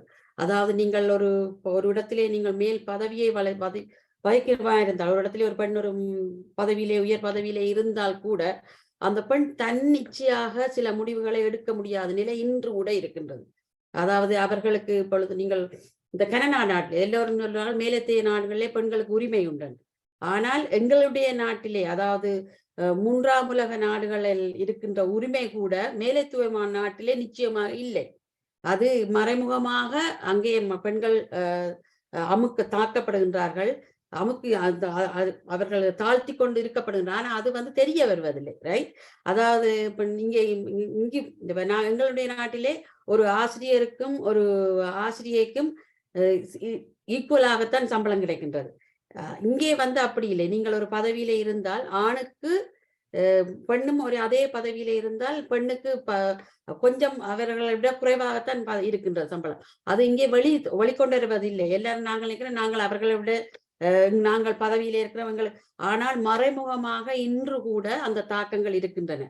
அது நிச்சயமாக வெளிவருவதில்லை. ஏனென்று சொன்னால் இந்த இது வந்து உலக சர்வதேச அதாவது வளர்முக நாடுகளிலே வந்து முகாமைத்துவமான நாடுகள் வந்து அவர்கள் அந்த இதுகளை மறைத்து கொண்டு வருகின்றார்கள். இங்கே ஆண்கள் நாங்கள் ஒரு பதவியிலே இருக்கும்போது எங்களுக்கு கீழே அவர்கள் வேலை செய்வார்களா இருந்தால், ஆண்கள் வேலை செய்வார்களா இருந்தால், நாங்கள் ஒரு முடிவை எடுக்கும் பொழுது அங்கே நாங்கள் நிச்சயமாக தன்னிச்சையாக எடுக்க முடியாத நிலையெல்லாம் நிறையவே இருக்கின்றன. அதையெல்லாம் தாண்டி நாங்கள் ஒரு இதிலே வர வேண்டும் என்று சொன்னாலும், மருத்துவத்துறையிலேயோ அது எந்த துறையிலே இருந்தாலும், ஏதாவது ஒரு துறையிலே நாங்கள் வர வேண்டியமா இருந்தால் எங்களுக்குள்ளே ஒரு தன்னம்பிக்கை வர வேண்டும். அதாவது நான் என்னுக்குள்ளே ஒரு தன்னம்பிக்கை, உங்களுக்குள்ளே ஒரு தன்னம்பிக்கைகளை நீங்கள் வளர்த்து கொண்டீர்கள். ஒரு செல்ஃப் ஸ்ட்ரீம்னு சொல்றேன், அதை நீங்கள் வளர்த்து கொண்டு உங்களுக்குள்ளே அந்த தன்னம்பிக்கை இருக்குமா இருந்தால் நீங்கள் எந்த தடையை உடைத்து கொண்டு நாங்கள் முன்னே வர முடியும். அதைத்தான் நான் ஒவ்வொரு பெண்களுக்கும், அதாவது நான் இந்த பெண்கள் நான் இங்கே கனடாவுக்கு வந்து ஒரு சில வருடங்களிலே, அடுத்த வருடங்கள் சில வருடங்களில் நான் எனது பெண்கள் அமைப்பை உருவாக்கியதற்கு காரணம் இது. ஏன்னு சொன்னா, நான் வந்த அந்த வயசிலே நான் வந்து பல தடைகளை தாண்டி கொண்டுதான் நாங்கள் முன்னேற வேண்டியதா இருந்தது. அப்போது எனக்கு தோன்றிய அந்த விடயம்தான், எங்களுக்கான ஒரு பெண்கள் அமைப்பு வேணும். அந்த அமைப்பினூடாக நாங்கள் பெண்களை எங்களுடைய பெண்களுக்கு வழிகாட்ட வேண்டும். முதல் என்னன்னு சொன்னால், அந்த நேரம் நிறைய பெண்களுக்கு தேவைகள் இருந்தது. நிறைய நான் எவ்வளவு கஷ்டப்பட்டனோ அதே மாதிரி நிறைய பெண்கள் தங்களுடைய தடைகளை தாண்டி இன்று கூட, நான் பாரதிய சொன்னேன், நாங்கள் ஒரு மந்த்லி மீட்டிங்கை ஒவ்வொரு மாதமும் ஒரு ஒன்று கூடலே வைத்துக் கொண்டு வருகின்றோம். அதிலே ஒவ்வொரு முறையும் பல பெண்கள் வருவார்கள்.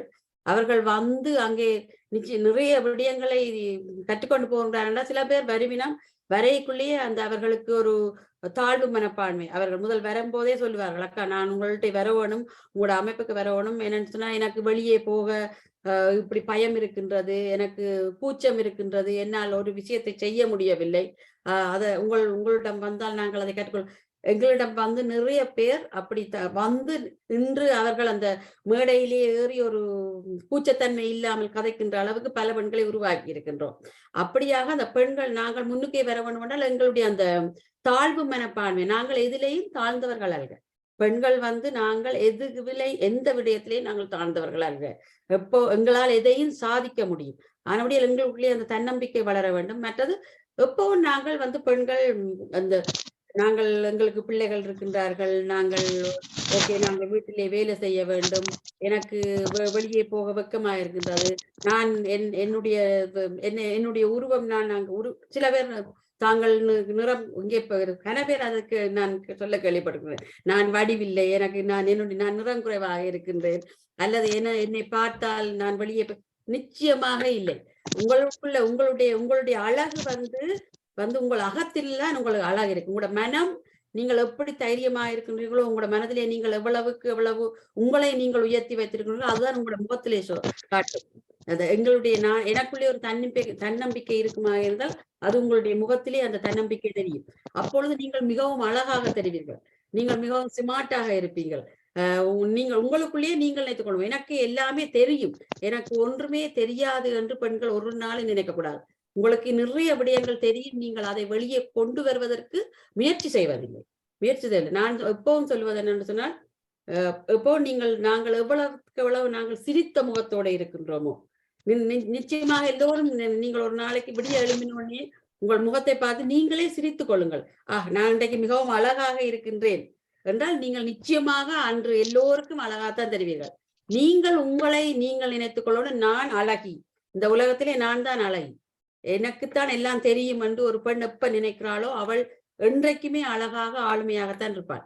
அதை நான் எப்பவும் சொல்றேன், உங்களை நீங்கள் சிரித்த முகத்தோடு இருங்கள், உங்களுக்குள்ளேயே எப்பவும் ஒரு பாசிட்டிவ் எனர்ஜியை வைத்திருங்கள். அதாவது நீங்கள் எப்பவுமே ஒரு நெகட்டிவ்களை, எப்படியான நெகட்டிவ் இருந்தாலும் உங்களுக்கு எப்பவாவது ஒரு சோகமாக எப்படி நீங்கள் இருந்தாலும் உங்களுடைய அந்த நெகட்டிவை வெளியே விட்டு விடுங்கள். இது நடந்து விட்டது, தட்ஸ் இட், முடிஞ்சது, ரைட். இன்றைக்கு ஒரு பிரச்சனை நடந்தது, முடிஞ்சு. ஆனால் நான் அடுத்த கட்டத்துக்கு போவாய்க்கும். அந்த நெகட்டிவை எப்ப நீங்க வெளியே விடுகின்றீர்களோ, எப்போ உங்களுடைய மனங்களை, உங்களுடைய எண்ணங்களை பாசிட்டிவாக வைத்திருக்கிறோமோ, அப்பொழுது உங்களாலே நிறைய விடயங்களை சாதிக்க முடியும். சிரித்த முகத்தோட இருங்கள், பாசிட்டிவ் எனர்ஜியோட இருங்கள். அப்பொழுது இந்த பாசிட்டிவா இருக்கும்பொழுது உங்களுக்குள்ளே ஒரு எனர்ஜி வரும்.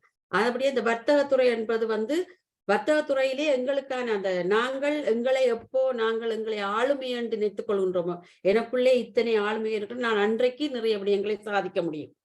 நான் இந்த நீங்கள் ஒரு பிசினஸாக இருக்கட்டும், ஒரு பிசினஸை சரி நாங்கள் ஒரு பிசினஸை தொடங்குகின்றோம் அல்லது ஒரு இடத்திலே நாங்கள் ஒரு பதவிக்கு போகின்றோம் என்றால் நிச்சயமாக அங்கே நீங்கள் செல்லும் பொழுது அதை எடுத்து நடத்தும் பொழுது நீங்கள் உங்களுடைய எண்ணங்கள் வந்து பாசிட்டிவாக இருக்கணும். இந்த விடயத்தை நான் எடுக்கின்றேன், இதிலே நான் சாதித்து காட்டுவேன் என்றால் நிச்சயமாக சாதித்து காட்ட முடியும்.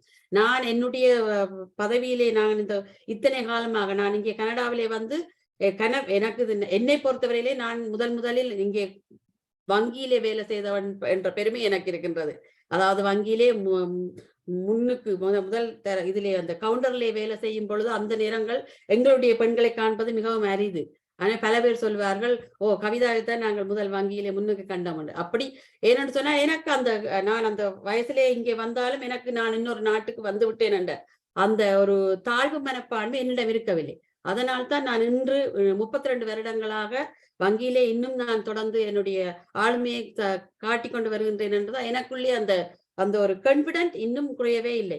நான் இன்று வரைக்கும் எத்தனையோ பேர் வரலாம், இன்றைக்கு எத்தனையோ குழந்தை சின்ன எங்களை விட இளையவர்கள் பல எங்களை விட கூட அவர்கள் எல்லாம் படித்து வருவார்கள். எத்தனையோ பதவி எங்களை விட அவர்களுக்கு எத்தனையோ வசதிகள் இருந்து அவர்கள் எங்களை விட எத்தனையோ பட்ட படிப்புகளை படித்து கூட அவர்கள் வந்து எங்கள்கிட்டத்தான் படிக்க வேண்டிய நிலைமை இருக்குது. அவர்கள் எவ்வளவுதான் படித்து வந்தாலும் நாங்கள் அவர்களுக்கு பயிற்றுவிக்க வேண்டும்.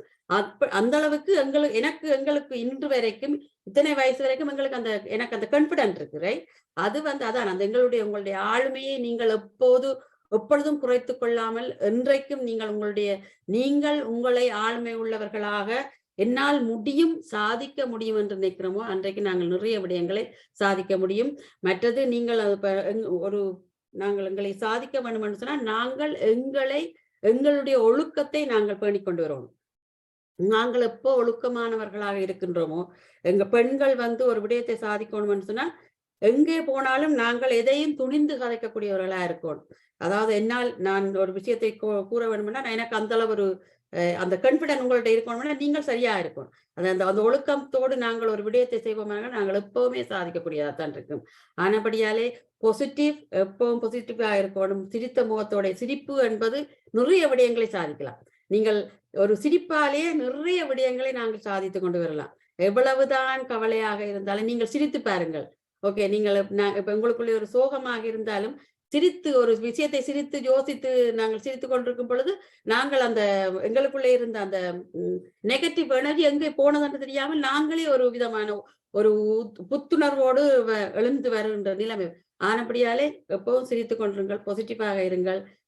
நிறைய விடயங்களை இன்னும் நான் இப்பவும் நினைக்கிறது என்னன்னு சொன்னால் நான் இன்னும் கற்க வேண்டிய நிறைய விடயங்கள் இருக்கின்றன. எப்பவும் நாங்கள் கற்றுக்கொண்டே இருக்க வேண்டும். என்னால் நான் நிறைய படித்து விட்டேன், என்னால் சாதித்து விட்டேன், இன்று கூட நான் சாதிக்கவில்லை. நிறைய விடயங்களை இன்னும் நாங்கள் படிக்க வேண்டும். நாங்கள் கற்பதற்கு வயதில்லை. ரைட், இப்ப இங்கே கனடாவிலேயே நாங்கள் எத்தனையோ பேரை இருக்கின்றார். இங்கே ஒரு PhD முடிச்ச அம்மா கூட இருக்குது, அவ இதுல இருக்கிறாவ தெரியல. அவ கூட இத்தனை வயசுலே இவ்வளவு துணிகரமாக ஒரு யூனிவர்சிட்டியை முடித்து அந்த PhD எடுத்திருக்கிறான்றது எங்களுக்கு எவ்வளவோ ஒரு பெருமை. ரைட், நாங்கள் கற்க வேண்டிய விடயங்கள் நிறைய இருக்கின்றன, கற்றுக்கொண்டே இருக்கலாம். கற்பதற்கு வயசில்லை. அதே மாதிரிதான் இப்ப நாங்கள் ஒரு விடயத்தை வயசு போனால் நான் பிசினஸ் செய்ய முடியாதுன்னு இல்லை, அல்லது ஒரு வர்த்தகத்தை செய்ய முடியாது. வர்த்தகமும் அப்படித்தான், நீங்கள் எந்த வயசுலையும் சாதிக்கலாம். இன்று கூட எத்தனையோ விடயங்களை நாங்கள் எத்தனையோ தொழில் வாய்ப்புகளை எந்த வயசுலையும் உருவாக்கலாம். எல்லாத்துக்குமான உங்களுடைய அந்த துணிவும் உங்களுடைய அந்த ஆளுமை உங்களுடைய அந்த ஒரு கான்பிடென்ட் உங்களுக்குள்ள இருக்குமா இருந்தால் எதையும் சாதிக்கலாம். பாரதி சொன்ன மாதிரி நாங்கள் எல்லாம் பாரதி கண்ட புதுமை பெண்களாக எப்போதும் சாதனை பெண்களாக இருப்போம் என்று கூறி விடைபெறுகின்ற இந்த வாய்ப்பினை எனக்கு தந்த பாரதி அக்காவுக்கும் நன்றிகளை கூறிக்கொண்டு வர்த்தகம் வசந்தம் உளவளத்துறை நிறுவனத்தாருக்கும் நன்றியை தெரிவிக்கொண்டு விடைபெறுகின்றேன். நன்றி. ராஜினி வந்துட்டீங்க, ஓகே சொல்லுங்க. நன்றி. கவிதா செந்தில் மிகவும் அழகாக வெல் செட்.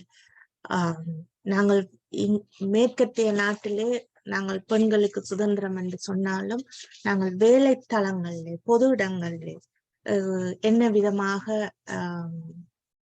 ஹிடனாக பார்வைக்கு தெரியாத விதத்திலே எவ்வாறு அடக்குமுறைகள் 2ஆம் பட்சமாக நடத்தப்படுகின்ற பாரபட்சங்கள் மிகவும் பவ்யமாக அதை எடுத்து வந்தீர்கள்.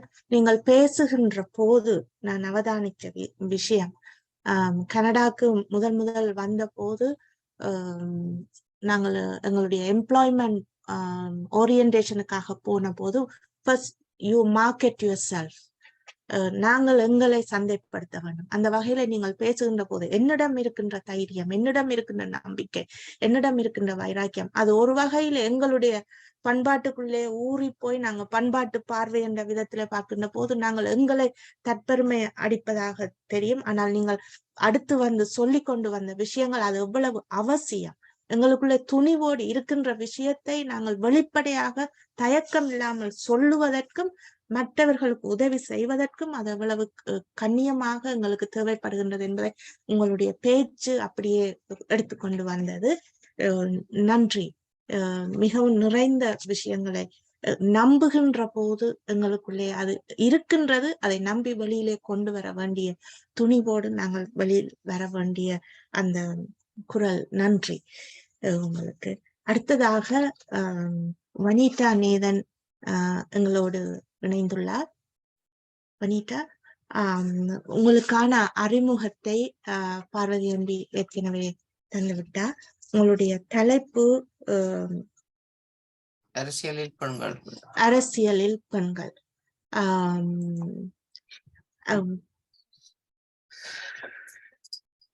கேக்குது ராஜினி, கதைக்கிற கேக்குதா? கேக்குது வனிதா. நான் பார்வதி ஆண்டி சொன்னபடியா நான் மிச்சம் தொடரல. நீங்க களம் உங்களுடையது வனிதா. நன்றி ராஜினி, நன்றி வசந்தம். சர்வதேச மகளிர் தினம் ஒரு சமத்துவத்தை ஏற்றுக்கொள்வதற்கும் வாழ்க்கையின் அனைத்து துறைகளிலும் பெண்கள் செய்த பல சாதனைகள் மற்றும் பங்களிப்பை கொண்டாடுவதற்கான தளம் இது. அப்ப எனக்கு அரசியல் என்று தந்திருக்கின்றீர்கள். என்றாலும் ஒவ்வொரு நாளும் நாங்கள் எங்களுக்கு நடக்கின்ற அந்த பாகுபாடுகள், பாலின ஏற்றத்தாழ்வுகள், இதற்கு எதிராக நாங்க தொடர்ந்து போராடுறது, நாங்க அதை தொடர்ந்து ஒவ்வொரு நாளும் போராடி கொண்டிருந்தாலும் இந்த சர்வதேச மகளிர் தினம் என்று வரையக்க அது எங்களுக்கு அது நினைவூட்டப்படுது திருப்ப. நாங்கள் ஏன் இந்த இப்ப நான் நடுக சொல்லுவேன், பெண்கள் தினம் மகளிர் தினம் ஒவ்வொரு நாளும் அதுக்குன்ற ஒரு ஸ்பெஷலான ஒரு டே வச்சிருக்க கூடாது. என்றாலும் நாங்கள் இதுக்கு வச்சிருக்க வேண்டிய தேவை என்னென்றால், நாங்கள் மறந்தாலும் தச்சலாம் அது எங்களுக்கு நினைவு கூட்டுவதற்காக இது ஒரு நினைவூட்டலாக இருந்து கொண்டிருக்கிறது. தொழில் வளர்ச்சி, தொழில் முனைவோர், இந்த இடங்கள்ல ஆண்களை விட பெண்கள் கூடுதலான தடைகளை எதிர்கொள்ளுகின்றார்கள். அதை நாங்கள் பார்த்திருக்கின்றோம். நீங்க கவிதாக்கா கதை கேட்கையும் அதை பற்றி கூட கூறினார்கள். இருந்தாலும் இந்த சவால்களை எல்லாம் மீறி இதெல்லாம் சமாளித்து பிறர் தங்களை பின்பற்றுவதற்கான முன்மாதிரியான பெண்கள் பலர் எங்களுடைய சமுதாயத்துக்குள்ள வந்துட்டாங்க ஏற்கனவே. இப்ப நாங்கள் ஆகலும் பெண்கள் பின்தங்கியவர்களாக இருக்கிறார்கள் என்று நாங்க சொல்ல முடியாது. ஏனென்றால் பல தடைகளை உடைத்து, இப்ப கிளாஸ் சீலிங் நாங்க சொல்லுவோம், அதுகளெல்லாம் தடைத்து மற்றது சமூகம், கலாச்சாரம், பொருளாதாரம், அரசியல் இப்படியான வகைகள்ல பல பெண்கள் ஈடுபட்டு முன்னோக்கி வந்திருக்கிறார்கள். அதை நாங்க பாராட்டுவதற்கான ஒரு தினமாகவும், இந்த பாலின சமத்துவத்தை உலகெங்கும் பெண்கள் அறிய தரக்கூடிய அந்த வேலைகளை செய்யறதுக்கான ஒரு பிரமாணம் எடுக்கக்கூடிய ஒரு நாளாகவும் நாங்க இந்த மகளிர் தினத்தை பார்க்கக்கூடியதாக இருக்கும். நீங்க அரசியல்ல பெண்கள் என்று நாங்கள் எடுத்து பார்த்தோம்னா, இப்ப கனடா இதுல ஒரு முன்னோடியான நாடாக இருக்கின்றது. இந்த சமத்துவத்தை, பாலியல் சமத்துவத்தை அரசியல் ரீதியாக பேணுறதுல கனடா ஒரு முக்கிய நாடாக இருக்கின்றது. அதுவும் இந்த லிபரல் கவர்மெண்ட், ஸ்பெஷலா நான் சொல்றது ஃபெடரல் லிபரல் கவர்மெண்ட். அது தனக்குத்தானே மாறுதட்டி கொள்ளக்கூடிய மாதிரியாக 50 விழுக்காடுகள் பெண்களும் 50 விழுக்காடுகள் ஆண்களையும் தங்களுடைய அந்த மினிஸ்ட்ரியில வச்சிருக்கிற முதலாவதான ஒரு கவர்மெண்டா இந்த உலகத்துல திகழ்ந்து இருந்தது வந்து எங்களோட லிபரல் கவர்மெண்ட் தான்.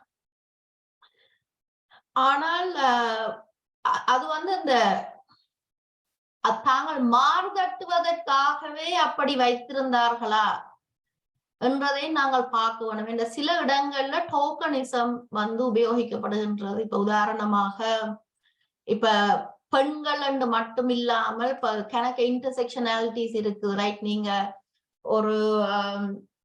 ஒரு சவுத் ஏஷியனா பெண்ன்றது வந்து ஒரு இன்டர்செக்ஷன், அதை விட நீங்கள் சவுத் ஏசியன் உமன் என்று சொல்றது இன்னும் ஒரு இன்டர்செக்ஷன். இப்ப அப்படியான இடங்கள்ல வந்து ஒரு கட்டாயம் ஒரு பெண் இருக்க வேணும். இப்ப இந்த பொசிஷன்ல இப்ப பாத்தீங்கன்னா எங்களோட டிஃபென்ஸ் மினிஸ்டர் அனிதா ஆனந்த் முதலாவது பெண்ணாக இருக்கின்றார் அப்படியான ஒரு பொசிஷன்ல. அது வந்து ஒரு சவுத் ஏசியன் பெண்ணாக இருக்கின்றார். அவர் 50% தமிழ் பெண்ணாக இருக்கின்றார். அது ஒரு பெரிய பெருமையான விஷயமாக இருக்கிறது எங்களுக்கு. ஏன்னா அந்த டிஃபென்ஸ் மினிஸ்ட்ரி பொசிஷன் நார்மலாக ஆண்கள் வைத்திருக்கின்ற ஒரு பொசிஷனாக இருக்கின்றது. அப்ப இப்ப சில இடங்கள், ஆனா அவள் அந்த பொசிஷனுக்கு வந்த பிறகு அதுக்காக வந்த எவ்வளவோ கிரிட்டிசிசம் இருக்குது. அவ என்னென்ன அந்த பொசிஷனுக்கு வந்தா, அவ்வளவு கான்ட்ராக்டுகள் அவட ஹஸ்பண்டுக்கு குடுவட்டது, இப்படியான பலவிதமான விஷயங்கள் எழுதி கொண்டே இருந்தார்கள். ஆனால் அந்த ஆண்கள் அந்த பொசிஷன்ல இருக்கேக்க அப்படியான பல விஷயங்கள் வெளியில வரையில. அந்த அப்ப வந்த ஸ்கேண்டல், அதாவது வந்து இப்ப ஒரு பெரிய ஸ்கேண்டல் வருகுதுன்னா அந்த ஸ்கேண்டல் வந்து அந்த பார்ட்டிக்குரிய ஸ்கேண்டல் ஆகவும் அந்த பார்ட்டி இப்படி பிரச்சனை செய்யுதுன்னு வேறமே ஒழிய பெண்கள் சில பொசிஷன்கள்ல இருக்கேக்க வார ஸ்கேண்டல்ஸ் வந்து அந்த பெண்களை தனிப்பட்ட முறையில உறுத்தக்கூடியதாகவும் குத்தி காட்டக்கூடிய ஒரு ஸ்கேண்டலாகவும் இருக்கின்றது. அப்ப இதுகளை வந்து நாங்கள் கொஞ்சம் கூட அவதானிக்க வேணும். இப்ப இந்த பேப்பர் வந்து இப்படி ரிப்போர்ட் பண்ணுது இப்படியான விஷயங்கள்ன்றது நாங்க பார்க்க வேணும் கூடுதலாக. ஏன் அவர்கள் அப்படி செய்கிறார்கள் என்று. அப்ப இந்த பெண்கள் அரசியல் துறையில், அதாவது வந்து பெண்களுடைய, இப்ப நாங்கள் தமிழ் என்று கூடுதலாக எடுத்து பார்த்தோம் என்றால் எங்களுடைய கலாச்சாரத்திலையும் கணக்கு வித்தியாசங்கள் இருக்குது. இப்ப பெண்கள் இந்த பொசிஷனுக்கு வர்றதுக்கு இப்ப வெள்ளக்கார பெண்களோ தமிழ் பெண்களோ என்று நீங்கள் எடுத்து பார்த்தால் கூட இந்த பெண்கள் என்று பார்க்க சில தடைகளும், அதையும் தாண்டி இந்த ஆசிய கண்டத்து பெண்கள், அதாவது எங்களுடைய சவுத் ஏசியன் பெண்கள் என்று பார்க்க, தெற்காசிய பெண்கள் என்று பார்க்க அந்த தடை வந்து இன்னும் கொஞ்சம் கூடுதலாக இருக்கிறதாக, அதாவது எங்களுடைய கலாச்சார தடைகளும் அதற்கு ஒவ்வாமை இருக்கிறது நாங்க பார்க்கக்கூடியதாக இருக்கின்றது. இப்ப நான் உதாரணமாக சொல்ல வலிக்கிட்டோம்டா, இப்ப பெண்கள் அரசியல்ல இருக்கேக்க இப்ப சில நேரம் நீங்கள் வந்து கேம்பெயின் பண்ண போகே நீங்க சில இடங்களுக்கு தனியா போய் கதவை தட்ட இல்லாத நிலைமையில இருப்பீங்க. என்னன்னா உங்களுக்கு ஒரு விதமான பயம் இருக்கும், நீங்க தனியா போகலாமான்னு.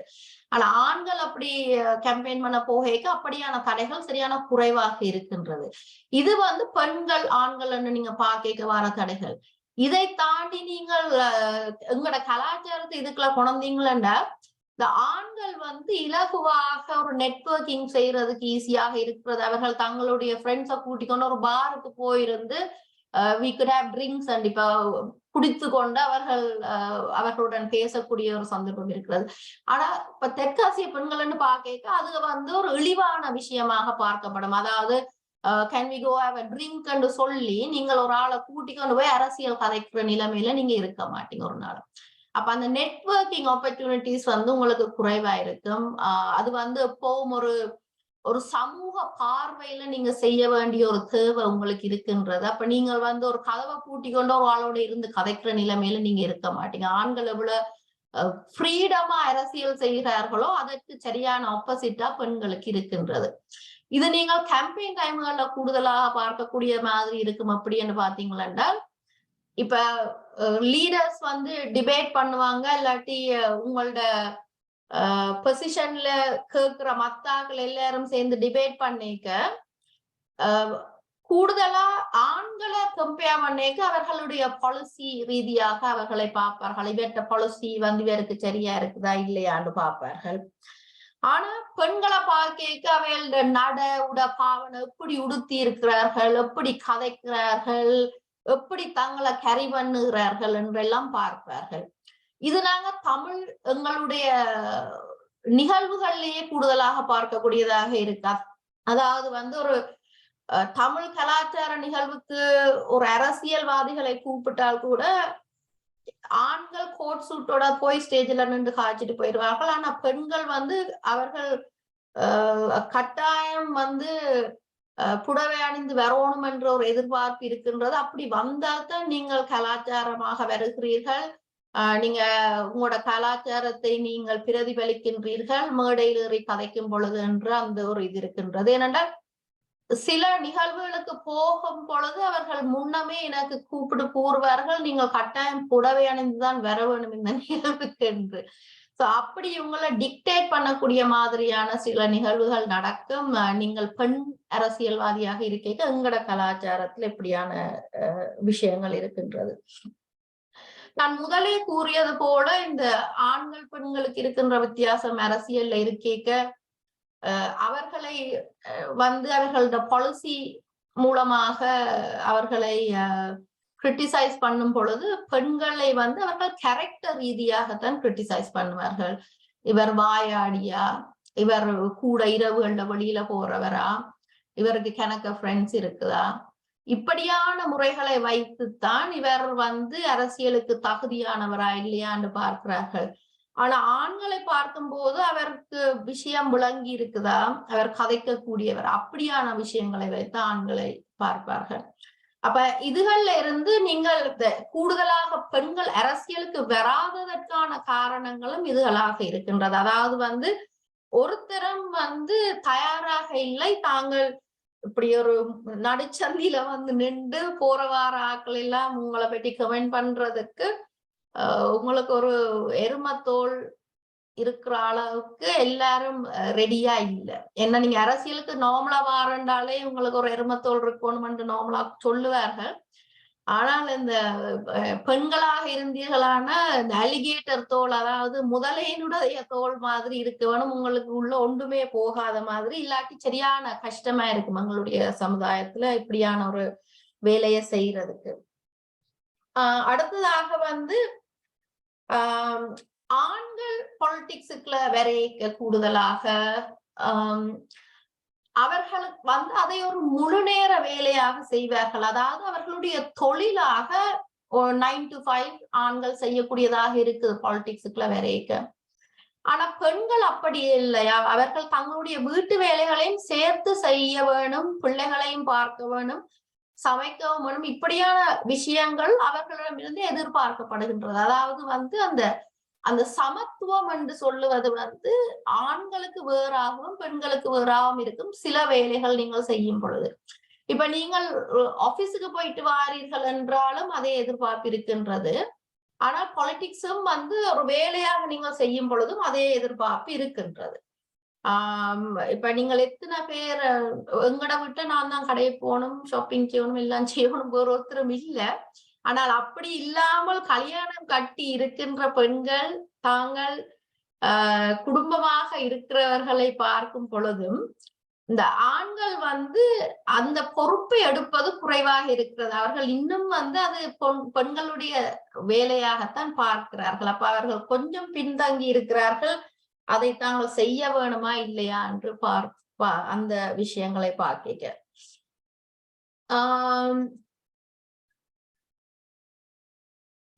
இந்த பெண்கள் அரசியலுக்கு வர்றதை நாங்கள் எப்படி பார்க்க வேணும் என்றால், அவர்கள் வெற்றி பெறுகிறார்களோ தோல்வி அடைகிறார்களோ என்று பார்க்காமல் அவர்கள் தங்களுடைய பெயரை போட்டு இப்படியான ஒரு வேலைக்காக அவர்கள் முன்வாழ்வதைத்தான் நாங்கள் பாராட்ட வேண்டும் என்று அதுதான் முதலாவது ஒரு படிக்கல்லாக இருக்கின்றது. அந்த விஷயத்துக்கு நாங்கள் ஆட்களை கொண்டு வருவதே பெரிய ஒரு பிரச்சனையான நிலைமையில தான் இருக்கிறது. அதாவது ஒரு ஆளை வெற்றி பெற வைத்து ஒரு பதவியை ஏற்க வைப்பது இரண்டாம் கட்டமான நிலையாகவும், அவர்கள் அந்த பதவிக்கு போட்டியிட வைப்பதுதான் எங்களுடைய முதலாவது ஒரு பிரச்சனையாக இருக்கிறது. சோ அதைத்தான் நாங்கள் கான்சென்ட்ரேட் பண்ணி விஷயங்கள் செய்ய தேவையாக இருக்கின்றது. அப்ப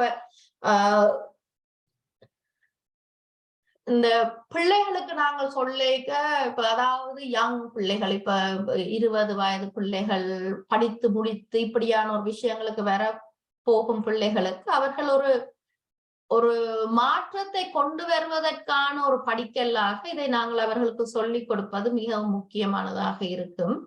அதே நேரத்தில் இப்ப நாங்கள் எங்களுடைய பழமொழிகள் இருக்கிறது தானே, இப்ப பழுத்த மரத்துக்கு தான் கல்லறி விழுமண்ட மாதிரி. அப்ப அப்படியான விஷயங்களை நாங்கள் அவர்களுக்கு தன்னம்பிக்கை கொடுக்கக்கூடிய விஷயங்களை அவர்கள் அரசியலுக்கு வரும் பொழுது சொல்லிக் கொடுத்து கூட்டிக் கொண்டு வரணும். அவர்கள் அந்த உடைந்து போவது பெண்களுக்கு கூடுதல் சந்தர்ப்பங்கள் இருக்கிறது அரசியலுக்கு வரைக்க. சோ அதுகளை நாங்கள் கொஞ்சம் அவதானமாக அவர்களுக்கு என்கரேஜ் பண்ணிக்க சொல்லிக் கொடுக்க வேண்டிய தேவை இருக்கிறது. அப்ப இந்த ஆண்களையும் பெண்களையும் நீங்கள்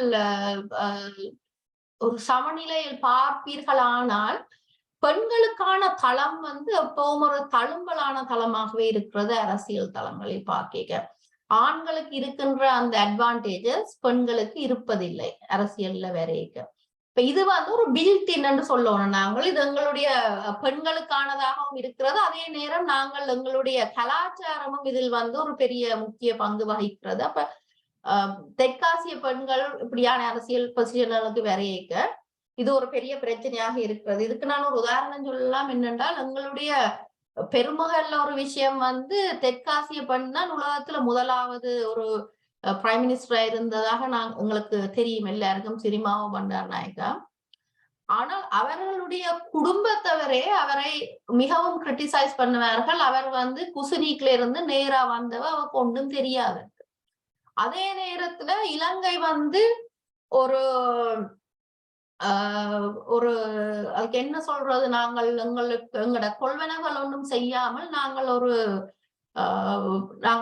ஒரு பூர்த்தியான நிலையில சிரிமாவோட காலத்துல இருந்தது இலங்கை. 1960ஆம் ஆண்டுகள்ல சுய பொருளாதாரம் எங்களுடைய காசினுடைய மதிப்பு இந்தியாவின் காசு மதிப்பை விட 2 மடங்காக இருந்த காலங்களும் இருக்கின்றது. அது ஒரு பெண்ணுடைய ஆட்சியின் கீழ் இருந்தன்றதை நாங்க மறந்துடக்கூடாது. என்றாலும் இட்ட வரைக்கும் அவருக்கு கிடைக்கின்ற பெயர் அவருக்கு அவட புருஷனோட பெயராலதான் அவ வந்த வேண்டும். அவருக்கு ஒன்றும் தெரியாது. அவ குசுனிக்குல இருந்து நேரா ஆட்சி செய்தவன்றதான் இப்ப வரைக்கும் சொல்லுவேன்னா. அவருடைய ஓன் குடும்பத்தாக்களே அதை பற்றி கதைப்பின அப்படியான விஷயங்கள். சோ இப்படியான விஷயங்களை நாங்க பார்க்கலாம். ஆனா அதே நேரங்கள்ல பெண்கள் அரசியல் துறையில் முன்னிக்கின்ற சில நாடுகளும் இருக்கின்றன. உதாரணமாக உங்களை எல்லாருக்கும் மார்கரெட் தச்சரை தெரியும், ஒரு அயன் லேடி என்று பெயர் பெற்ற ஒருவர். மற்றது நியூசிலாந்துல இருக்கிற ஜெசிந்தா ஆர்னால்டோ, பின்லாந்துல இருக்கிற சனா மரினான்ற பெண்ணோ, இவர்கள் அந்த நாடுகளுடைய தலைவர்களாக இருக்கிறார்கள். இப்பொழுது அவர்கள் பல மாற்றங்களை அந்த நாடுகளுக்கு கொண்டு வந்திருக்கின்றார்கள். ஸ்பெஷலா நியூசிலாந்து, பின்லாந்து மாதிரி நாடுகளை பாத்தீங்கன்னா இந்த கொரோனா டைம்ல எல்லாம் அந்த தொற்றுக்கள் பெரிதாக பரவாமல் இருப்பதற்கான வேலைகளையும் செய்திருக்கிறார்கள். அதே சமயத்தில் நீங்கள் பிள்ளைகளை பாராளுமன்றத்துக்கு கூட்டிக் கொண்டு வருப்பதோ, அவர்களுக்கு தேவையான நேரம் பால் ஊட்டுவதோ, இதுகள் எல்லாமே ஒரு அதை நீங்கள் ஒரு வித்தியாசமாகவோ இழிவாகவோ பார்க்க தேவையில்லை என்ற விஷயங்கள்லையும் அவர்கள் கூடுதலாக ஒரு முன்மாதிரியாகவும் உதாரணமாகவும் இருந்திருக்கிறார்கள். அப்ப அதைத்தான் ஹிலரி கிளின்டன் தான் அரசியலில் இந்த முறை டொனால்ட் ட்ரம்புக்கு எதிராக ரன் பண்ணும் பொழுது சொன்னா, there's never been a woman so qualified than this time. அதாவது இந்த 2020ஆம் ஆண்டுகள்ல பெண்கள் ஆண்களை விட அரசியல்ல மிகவும் தகுதி வாய்ந்தவர்களாக இருக்கிறார்கள்.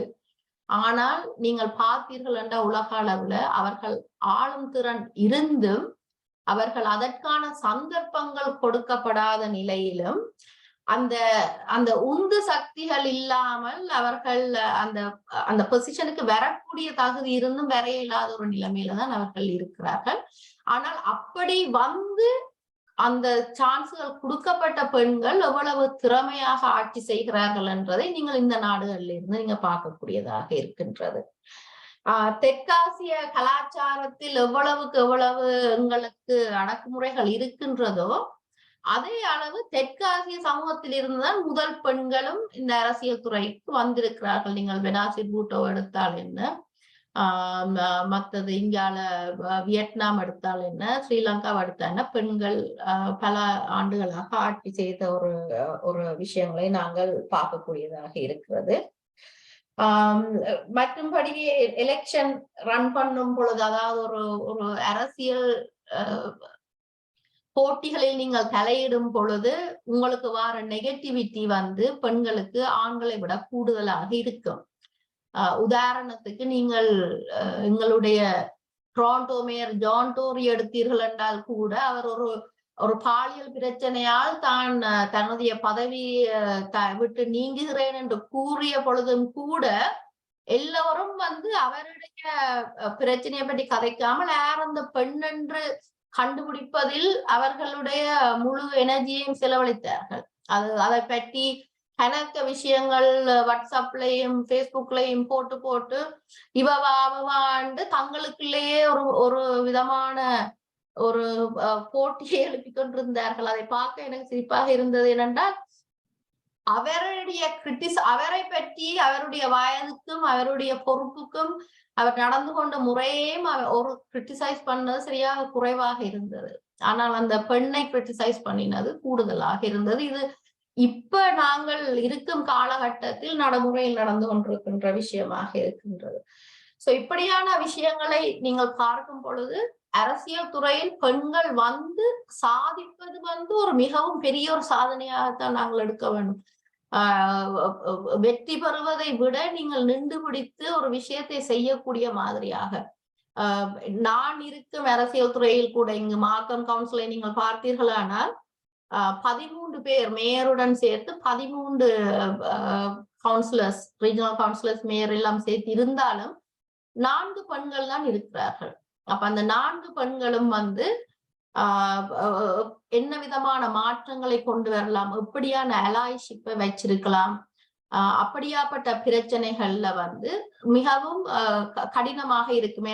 சில விஷயங்கள் இப்பொழுது மார்க்கம் சிட்டில நடந்த சில பிரச்சனைகளை பற்றி கூறப்பொழுது ஃபயர், அதாவது வந்து எங்களுடைய தீயணைப்பு படையில வந்து ஆண்களும் பெண்களும் சரிசமமாக இருக்கிறார்கள் என்றாலும் அந்த பெண்களுக்கு அந்த துறையில் இருக்கும் பொழுது வார பிரச்சனைகள், அவர்களுக்கான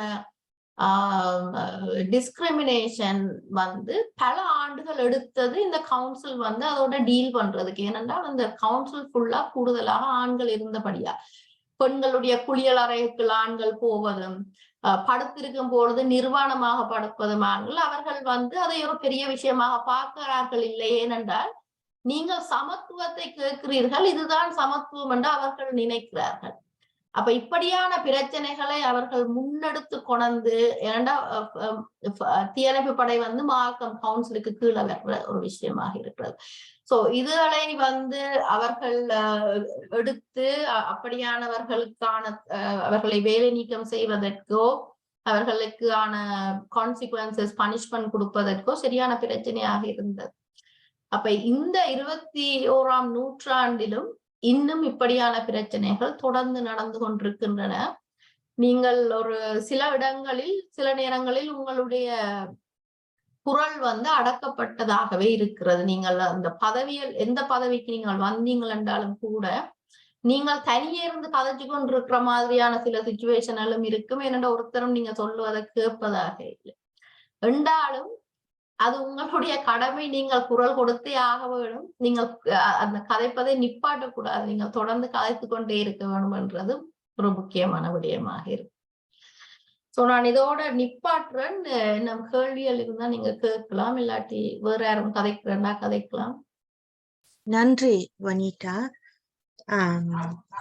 அவமானம், படும் தோல்வி எல்லாமே உரமாகும். நீங்க தந்த இன்றைய உரையில எருமை தோலை நாங்கள் போக்காமல் இருப்பதற்கு சமூகத்துக்கு பொறுப்பு இருப்பதை சுட்டி காட்டி இருக்கிறீர்கள். அதே நேரம் இளைய சமுதாயம் அரசியலிலே முன்வர வேண்டும், அதை ஊக்குவிக்க வேண்டும் என்பதையும், ஆண் பெண் அரசியலிலே வருகின்ற போது சமூகம் எவ்வாறு நோக்குகின்றது, எதை தூக்கி பார்க்கின்றது, ஆனால் எவ்வாறு பார்க்கப்பட வேண்டும் என்கின்ற வகையிலே தெற்காசிய பெண்களின் உதாரணங்களையும் எடுத்து வந்தீர்கள். இதிலே ஒன்று கமலா ஹாரிஸ் தெற்காசிய சேர்ந்ததாக இருந்தாலும் அவ வருகின்ற போது அவ வெட்டின வெங்காயத்தை வச்சு நிறைய அபிப்பிராயங்கள் சொல்லப்பட்டது. ஆனா அவருடைய அரசியல் திறமைகளை பற்றி ஆராயாமல். சோ நீங்க சொல்லுகின்ற விஷயம் இதுல எல்லோருக்கும் ஒரு உணர பண்ணுகின்ற விஷயமாக இருக்கு. களம் இப்போது இரண்டாந்தரமாக நடத்தப்படுகின்ற விஷயமும், கரெக்டர் வாய்ஸ் எடுக்கப்படுகின்ற கதைக்கப்படுகின்ற விஷயங்களும் மேலாக இருக்க அவர்களுடைய தகுதிகளையும் அந்த பதவிகளுக்கான திறமைகளையும் பார்ப்பதை விட்டு, மற்றது பெண்களாகத்தான் மேலே வர வேண்டும் என்பதை விட சமூகம் அதற்கான பாதையை வழிவகுக்க வேண்டும். அந்த ஒடுக்குமுறைகளை மனங்களை எங்களுக்குள்ளே ஊறி போன அந்த மூளைக்குள்ளே உறைந்து போன அந்த விடயங்களை நாங்கள் கலைந்தறிய வேண்டும். நன்றி அம்மா உங்கள் கருத்துக்கு. பேச்சாளர்கள் இறுதியாக உங்களுடைய இறுதி உரை. நான் சொல்ல வாரது என்னென்றா, நாங்கள் தமிழ் மற்றது எங்கட கலாச்சாரத்தாலதான் நாங்கள் பின்தங்கிய நிலையில இருக்கிறோம். பெண்களும் ஆண்களும் உடக்கம் பேவண்ணேக்கேண்டு இல்லை. அதாவது அது உலகத்துல இருக்கிற எல்லா இடத்துலயும் இது ஒரு கேர்ஸ் மாதிரி தான் பார்க்கணும். பெண்களை ஒரு கொஞ்சம் வீக்கான ஒரு ஸ்பீஷீஸா பாக்குறது கூட இருக்குது. இப்பதான் நாங்கள் படிச்சு முன்னுக்கு சில பொசிஷன்ஸ எடுத்து ஒரு சண்டை பிடிச்சு முன்னால வர வேண்டிய ஒரு தேவை இருக்குது பெண்களுக்கு. இதுக்கு நான் ஒரு உதாரணம் சொல்ல போனேன்டா, எங்களோட ஜான் எஃப் கெனடி ஃபேமிலி, எங்களோட அமெரிக்கால இனில்லையன்ற ஒரு ஃபேமஸான ஒரு குடும்பம் கெனடி ஃபேமிலி. கெனடி ஃபேமிலியில 9 பிள்ளைகள், 4 ஆண்களும் 5 பெண்களும். அந்த 4 ஆண்களும் லாயர்ஸாவும் ஹார்வர்ட் மாதிரி அப்படி பெரிய பள்ளிக்கூடங்கள்ல படிச்சு நல்ல பொசிஷன். அவையல் சின்னன்ல இருந்து அவையல் குரூம் பண்ணப்பட்டு வந்தவையல் அரசியலுக்கு. அதே நேரம் அந்த 5 பொம்பளை பிள்ளைகளும் பெரிய அளவுல படிக்கையில, யூனிவர்சிட்டிக்கும் போகையில. அப்ப அப்படியான ஒரு லீடிங் எலீட் ஆன ஒரு குடும்பத்திலேயே அப்படியான பாகுபாடுகள் இருக்கு. அதாவது பெண்கள் அந்த ஆண்பிள்ளை பிள்ளைகள் அரசியல்ல முன்னால வாரதுக்கு பின்னால நின்று உழைத்த ஒரு ஆக்களாகவே இருந்தார்களே ஒழிய, அவர்களும் இவர்களுக்கு சமனாக படிப்பிக்கையில இது கனகாலத்துக்கு முதல் நடக்கல, இந்த செஞ்சுரியில நடந்த விஷயங்கள், ரைட்? அப்ப அப்படி என்று நீங்க பாக்க எங்கட சமூகத்தை நாங்க தனியா பிளேம் பண்ணல. இது உலக ரீதியாவே இப்படியான விஷயங்கள் நடந்து கொண்டிருக்குன்றத நாங்க அறிஞ்சு கொள்ள வேணும். இப்ப வளர்ந்து வார பிள்ளைகள், பொம்பளை பிள்ளைகள் மனதைரியத்தோடையும் தன்னம்பிக்கையோடும் வார பிள்ளைகளுக்கு நாங்கள் இன்னும் அவர்களுக்கு அந்த தைரியத்தை ஊட்டி அவர்களுக்கு அந்த நம்பிக்கையை வளர்க்கறதுக்கான விஷயங்களை சொல்லி கொடுக்கணும். அதாவது அவையில் என்னத்தை மைண்ட்ல வச்சு செய்ய விரும்பினாலும் அவர்கள் செய்யக்கூடியதாக இருக்கும் என்று. நன்றி. நன்றி வனிதா. கவிதா. மீண்டும் வணக்கம் எல்லாருக்கும். என்னன்னு சொன்னா, எங்களுக்கு இந்த சந்தர்ப்பத்தை தந்த பாரதி அக்கா, வசந்தம் டீம் எல்லாருக்கும் என்னுடைய நன்றியை தெரிவித்துக் கொண்டு, இதுல நாங்கள் அதான் நான் முதல் சொன்னதே தான் திரும்பவும் ஒரு ஆணித்தரமா சொல்றேன். என்னன்னு சொன்னா, பெண்களின் வளர்ச்சிக்கு ஆண்கள் எந்த தடையும் இல்லை. ஆண்கள் எங்களை தடை செய்யறாங்க. நாங்கள் துணிந்தோம்னு சொன்னால் பெண்கள் முன்னுக்கு வர முடியும், பெண்களாலே சாதிக்க முடியும். இதுக்கு ஆண்கள் தடையன்று நாங்கள் எங்களை தாழ்த்தி கொண்டிருப்பதை விட எல்லா பெண்களும் முன்னுக்கு சாதிக்கலாம். மீண்டும் இதுக்கெல்லாம் இப்ப உதாரணமாகவே எங்களுடைய நிறைய பெண்கள் இருக்கிறார்கள். இப்ப இன்றைக்கு இந்த ஜூமிலேயே எத்தனையோ பெண்கள் எங்களுக்கு எங்களை விட வயது கூடினவர்கள் நிறைய பேர் உதாரணமாக இருக்கின்றார்கள். இப்ப புவனேஸ்வரி அம்மா இருக்கட்டும், மரியா ஆண்டியா இருக்கட்டும், பாரதி அக்காவாக இருக்க, பாரதி அக்கா எல்லாம் ஒரு இன்ஸ்பிரேஷனல் எல்லா இங்க இருக்கிற உமன்ஸ் எல்லாருக்குமே அவ ஒரு உதாரணமாக இருந்திருக்கிறா. அவைகளும் நிறைய விஷயங்களை சாதிச்சிருக்கீங்க. அவையிலே சாதிக்கக்குள்ள இனி வர்ற பெண்கள் இப்படியானவர்களை பார்த்து இன்னும் நாங்க நிறைய சாதிக்கலாம். நாங்கள் தாழ்த்தி கொண்டிருப்பதை விட நிறைய சாதிக்கணும் என்று சொல்லி இந்த சந்தர்ப்பத்தை தந்த வசந்தம் உளவளத்துறை துணை இது அமைப்புக்கும் டீமுக்கும் பாரதியக்காக மீண்டும் எனது நன்றியை தெரிவித்துக் கொண்டு விடைபெறுகிறேன். நன்றி. நன்றி. என்னை பொறுத்தவரையில நான் சுருக்கமாக சொல்ல நினைக்கின்றேன். என்னை பற்றிய சுருக்கமான ஒரு விடயம், இறுக்கமான ஒரு குடும்ப வாழ்க்கையிலே நான் வாழ்ந்து கொண்டிருந்த பொழுது அந்த தடையை நான் உடைக்க வேண்டிய ஒரு சூழலுக்கு தள்ளப்பட்டேன். அந்த நேரத்திலே நான் எடுத்த முடிவு சரியானதாக இருந்தபடியினால் ஒரு பரந்த வழியை எனக்கு தந்தது நாடகத்துறையும் நுண்கலைத்துறையும் தான். பல்கலைக்கழகத்திலே நான் அந்த அந்த தடைகளை உடைத்து ஒரு சுதந்திரமாக ஒரு பரந்த வெளிக்கு நான் வந்து எனக்கான தேடலை நான் எடுத்துக்கொண்டேனோ அன்றிலிருந்து இன்று வரை மற்றவர்களுக்கு ஒரு முன்னுதாரணமாக நான் வாழ வேண்டும். எனக்குள் இருக்கும் அந்த நல்ல விடயங்களை கொடுத்து செல்ல வேண்டும். தன்னம்பிக்கையும் விடாமுயற்சியும் எனக்கு இருக்கின்றது. அதை மற்றவர்களுக்கு கொடுத்து செல்கின்றேன். நல்ல விடயங்களை எடுத்து அவர்கள் முன்னுக்கு வர வேண்டும். முன்னோறிக்கொண்டு இருக்கின்றார்கள். இன்னும் பல பெண்கள் தங்களுடைய பிரச்சனைகளை தங்களுக்குள்ளே அடக்கி வைத்திருக்காமல் மனம் விட்டு பேச வேண்டும். அப்பொழுதுதான் ஒரு நல்ல தீர்வு கிடைக்கும். நாங்கள் ஆண்களை ஒரு எதிரானவர்களாக நாங்கள் பார்க்கவில்லை. ஆதிக்கம் பண்ணுகின்ற அந்த வர்க்கத்தை தான் நான் எதிர்க்கின்றேனே என்று சொன்னேனே தவிர அவர்களுக்கும் எத்தனையோ பிரச்சனைகள் இருக்கின்றது. அவர்களும் பல பிரச்சனைகளுக்கு ஆளாகி இருக்கின்றார்கள். நிறைய விடங்களை நானும் பார்த்திருக்கின்றேன், கேட்டிருக்கின்றேன். சோ இந்த வகையிலே தயவு செய்து நீங்கள் எத்தனையோ விடயங்களை மனதிலே போட்டு புதைத்து நசுங்கிக் கொண்டிருக்காமல் அதை உடைத்து நீங்கள் வெளியில் வந்து சாதியுங்கள். உங்களுக்குள்ளே எத்தனையோ திறமைகள் இருக்கின்றது. அதை நீங்கள் எத்தனையோ வடிவங்களுக்குள்ளாலே கொடுக்க முடியும். நான் எவ்வளவு விஷயங்கள் என்னால முடிஞ்ச அளவு செய்து கொண்டிருக்கின்றேன். நான் சொல்லி காட்டக்கூடாது, இருந்தாலும் இந்த இடத்திலே சொல்லித்தான் ஆக வேண்டும். அந்த முறையிலே பல கலைகளுக்குள்ளாக நிறைய விடயங்களை நீங்கள் சாதிக்கலாம். மனம் விட்டு நீங்க பேசுவதற்கு பல இடங்கள், பல அமைப்புகள் இருக்கின்றது. பேசுங்கள். உங்களுக்குள்ளே நீங்கள் முடங்கி இருக்க தேவையில்லை. இந்த தற்கொலை முயற்சி இப்படி எல்லாம் நிறைய விடயங்கள் இருக்கின்றன. மன உளைச்சல், இதெல்லாம் தாண்டி வந்த ஒரு ஆள் தான் நான். அதையும் தாண்டி இன்று நான் ஒரு ஸ்ட்ராங்கான ஒரு ஆளா இருக்கிறேன் என்றால் அதுக்கு காரணம் எனது மன வலிமை, எனக்குள்ளே இருந்த தெளிவு, என்னை வழிநடத்திய ஆசிரியர்கள், அவர் கொடுத்த ஊக்கம். அதனாலே தான் நான் இன்று இந்த ஒரு நிலையில இருக்கின்றேன் என்று கூறிக்கொண்டு இந்த சந்தர்ப்பத்தை அளித்த பார்வதி கந்தசாமி அவர்களுக்கும் என்னை வழிநடத்திய ஆசிரியர்கள், என்னுடைய பேராசிரியர்கள் அனைவருக்கும் நன்றி கூறி இந்த சபையோருக்கு நன்றி கூறி விடைபெறுகின்றேன். நன்றி. நன்றி மாலினி அக்கா. ஆதிக்க சிந்தனை பெண்களுக்கு தற்கொலை சிந்தனை மட்டுமல்ல, ஆண்களுக்கும் அது அதிக தற்கொலை சிந்தனையை கொண்டு வருகின்றது. ஆகவே அதை கலைந்தறிய வேண்டிய தேவை இருக்கின்றது. நன்றி. நன்றி உங்களுடைய ஆத்மார்த்தமான பகிர்வுக்கு. கார்த்திகா, பிரதீபன், பார்த்திபன். நன்றி. எனக்கு இந்த இப்படியான ஒரு நல்ல ஒரு தருணத்தை ஏற்படுத்தி தந்த Vasantham Tamil wellness centre doctor Parvathi ஆன்டிக்கு மனமார்ந்த நன்றிகள். என்னோட சேர்ந்த 4 ஸ்பீக்கர்ஸும் அவ்வளோ அழகான ஆளுமையான கருத்துக்களை இன்றைக்கு எல்லாரும் வச்சது எனக்கு இப்படி ஒரு ஃபோரம்ல வந்தது எனக்கு மிகவும் பெருமையாக இருக்கிறது. பெண்கள் தினம் வானிதா சொன்னது போல இந்த நாளுமே பெண்கள் தினம்தான். ஆனால் எங்களை நினைவுபடுத்தது, நாங்கள் செய்தவற்றை ஒரு நினைவு கூர்ந்து சொல்வதற்கு இந்த ஒரு நாள் எங்களுக்கு இருக்குது. அதை நாங்கள் ஷேர் பண்றதுக்கு தடைகளை மீறி நான் என் துறை மாலினி டீச்சர் துறையும் ஒன்றுதான். கலைகளுக்கூடாகத்தான் எங்களை நாங்கள் ஆற்றுகைப்படுத்தி கொண்டு எங்களுடைய மேன்மையை அடுத்தடுத்து எடுத்துக்கொண்டு நிறைய பேருக்கு எங்களால் முடிந்த சேவைகளை கொடுத்து கொண்டிருக்கிறோம். கவிதா அக்கா சொன்ன மாதிரி புன்னகை அது என்னுடைய ஒரு வெப்பனும் கூட அக்கா.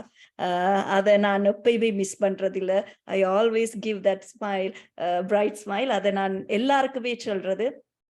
புன்னகைத்து நாங்க ஒருக்கா பேசும்போது அந்த எவ்வளவு கஷ்டமான விஷயங்களா இருந்தாலும் அந்த இடத்துல ஒரு சின்ன மாற்றம் ஒன்று வரும். அதனால எல்லாருக்குள்ளயுமே ஆளுமை இருக்குது. படித்தவர்கள் தான் மேல போகணும் மட்டும் இல்ல, ஒவ்வொருத்தருக்குள்ளயும் புதுசு புதுசா உங்களுக்கான ஆளுமைகள் இருக்கு. அதை நீங்க ஐடென்டிஃபை பண்ணுங்கோ, அதை நீங்க தேடுங்கோ. அதுல இருந்து உங்களோட கட்டத்தை உங்களுக்குள்ள இருக்கிற அந்த கம்ஃபர்ட் ஜோனை உடைச்சு கொண்டு அடுத்த கட்டத்துக்கு மேலோங்கி போக வேண்டும் என்று இந்த நாள்ல எல்லாருக்கும் வாழ்த்து கூறுறேன். நன்றி. நன்றி, நன்றி. அழகாக முடித்து வைத்தீர்கள். நன்றி. பார்வதி, சோ இத்துடன் இந்த கூட்டம் முடிவடைந்தது. இருந்து கதைப்பவர்கள் கதைக்கலாம். பார்வதி ஆண்டி.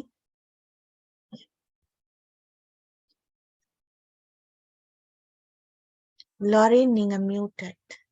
அவர் இல்ல போல இருக்கிறது. Oh, yeah. Thank you, Rajini. Thank you, Parvati Aunty. Thank you, speakers. Thank you, everybody. Thank you. நன்றி, நன்றி லாரி. You're welcome. நன்றி பேச்சாளர்கள் அனைவருக்கும் நன்றி. மிகவும் அழகாக பகிர்வுகள், நடைமுறையோடு ஒட்டிய வகையில, வாழ்வியல் அனுபவத்தோடு ஒட்டிய வகையில, மற்றவர்களையும் உற்சாகப்படுத்துகின்ற, கண்களை துறக்க பண்ணுகின்ற, சிந்திக்க தூண்டுகின்ற வகையில இன்றைய அமர்வு நிறைந்தது. நன்றி. இத்துடன் இந்த இடத்திலே ராஜினிக்கும் நாங்கள் நன்றி சொல்ல கடமைப்பட்டிருக்கின்றோம். இவ்வளவு நேரமும் இந்த நிகழ்ச்சியை ஒழுங்காக அமைத்து எல்லோரையும் மதித்து நல்ல விளக்கங்களோடு கூறியிருந்தீர்கள். உங்களுக்கும் எங்களுடைய மனமார்ந்த நன்றி. நன்றி, நன்றி ராஜினி. அழகாக அமைதியாக நன்றாக கொண்டு சென்றீர்கள். நன்றி.